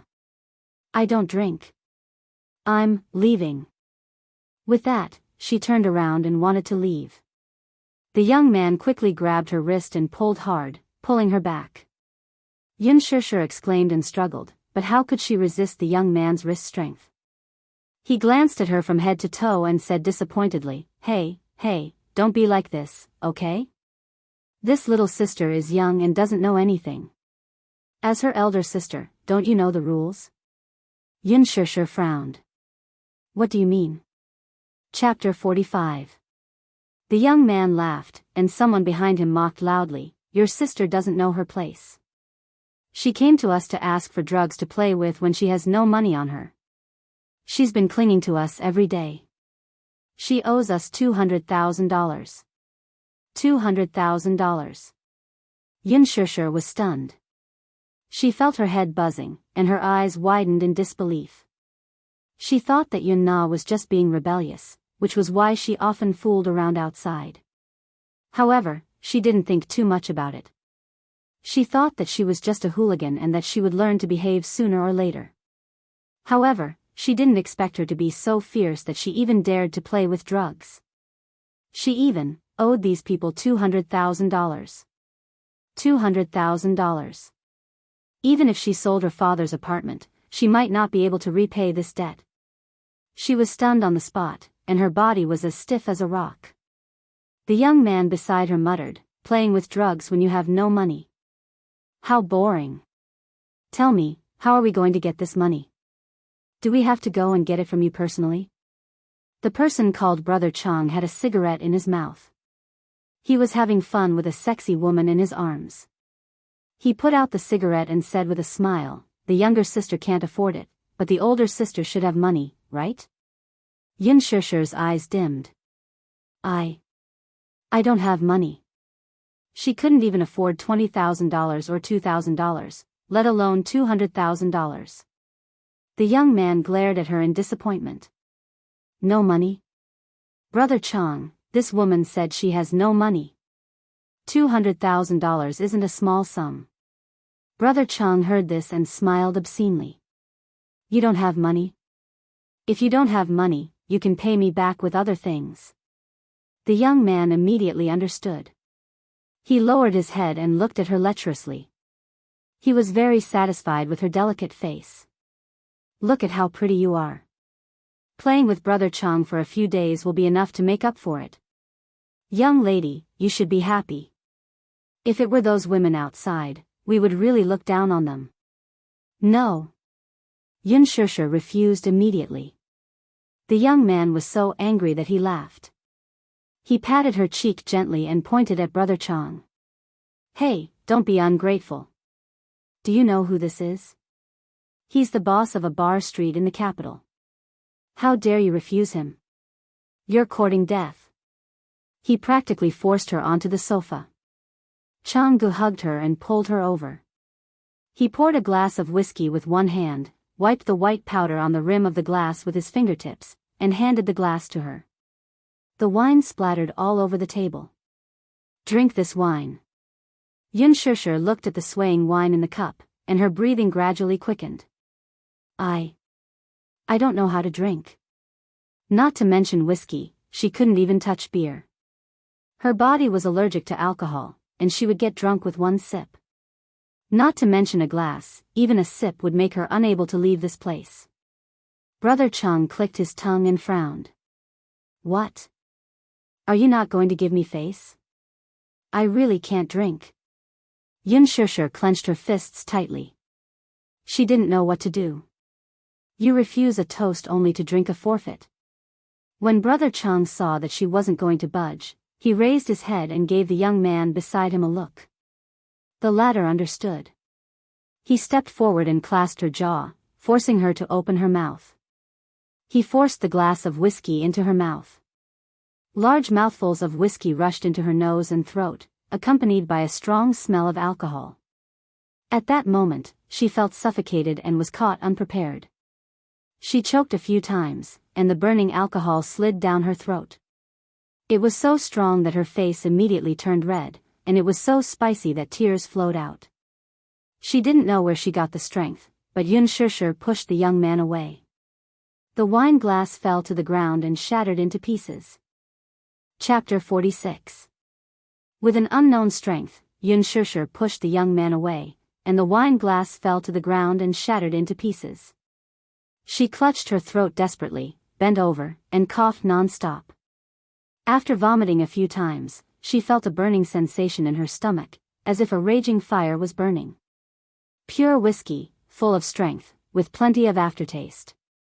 She had only drunk half a glass, and in the blink of an eye, she felt a little dizzy. She was dizzy, and the world was upside down. Her head was so dizzy. So dizzy that she could barely tell the direction, and her consciousness was gradually fading. Yun Shishir wanted to stand up, but her body was swaying left and right. Her whole body was weak, and her limbs were numb. Just as she stood up, she fell back onto the sofa.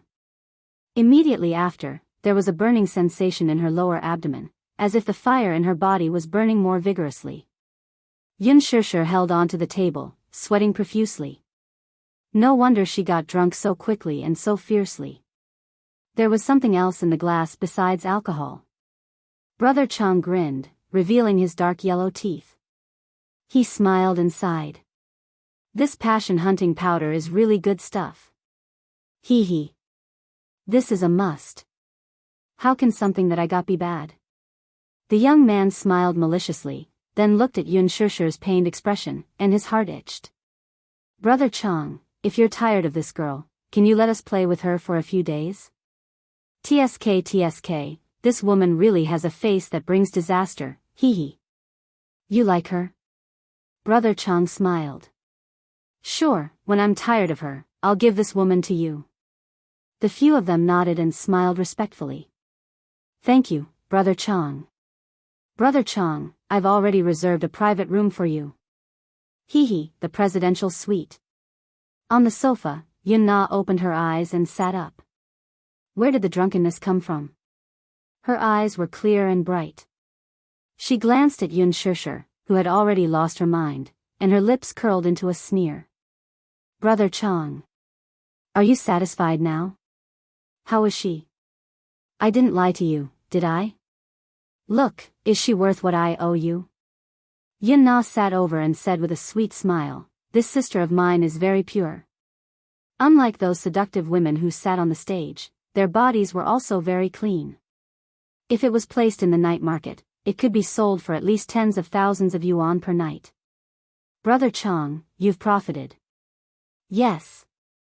It was indeed worth the price. Forget about the money. It was worth more than a few 100,000, it was worth millions. Brother Chang laughed and hugged Yun Shusher. Obviously, he was very satisfied with her. All right then. Thank you, Brother Chang. As Yun Na spoke, she thought of something and said humbly, Brother Chang, don't tell anyone about me. Don't let her know that I'm behind this. Otherwise, my dad will kill me. I know. He said impatiently. Yun Na giggled and said, don't be anxious. This person is yours for the whole night, there's no need to rush. You see, about the selection of the female lead.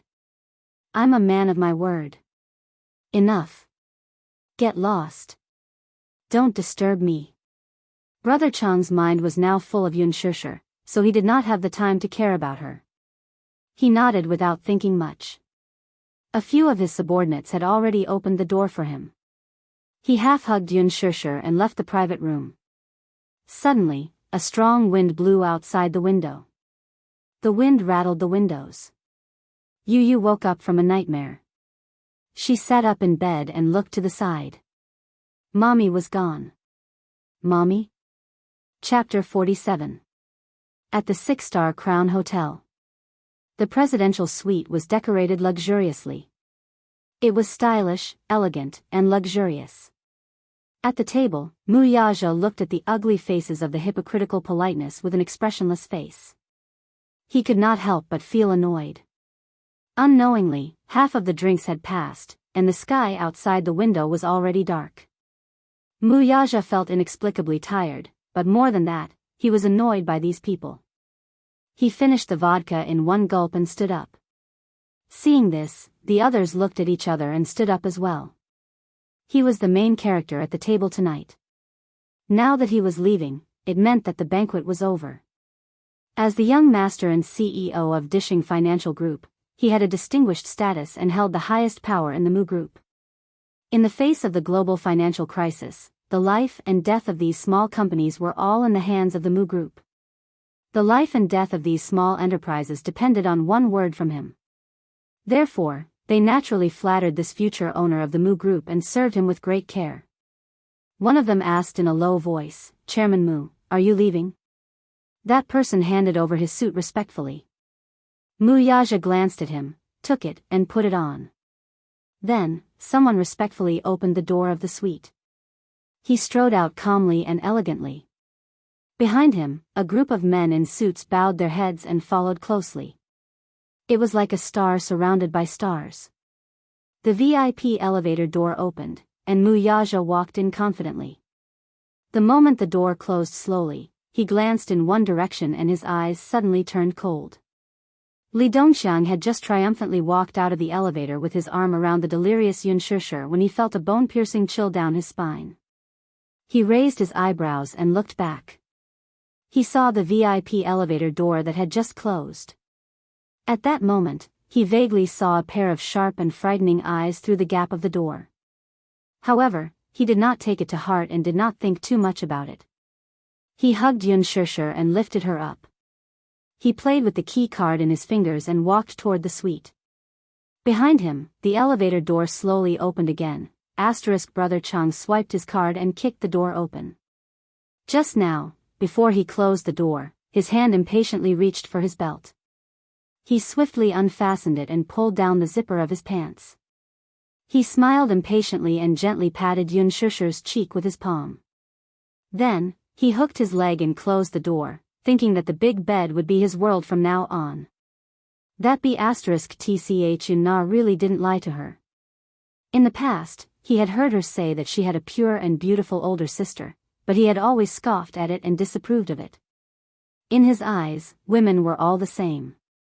There was no difference. At most, they were just tools. But now that she saw it, she didn't expect it to be even more outstanding than what she had described. Different from those common rouge powders, it had a unique charm. It wasn't that he hadn't seen anyone more beautiful than Yun Shishir, but her elegant temperament was different. Li Dongqiang threw her on the bed harshly. Her beautiful body sank slightly into the soft big bed. Under the dim wall lamp and on the white bed, her black spaghetti-strap dress, which complemented her fair and tender skin, added a bit of flirtatious beauty. Her messy black hair was draped over her shoulders, and the scenery in front of her chest was faintly discernible. The beauty that came into view was really enough to make one's blood boil.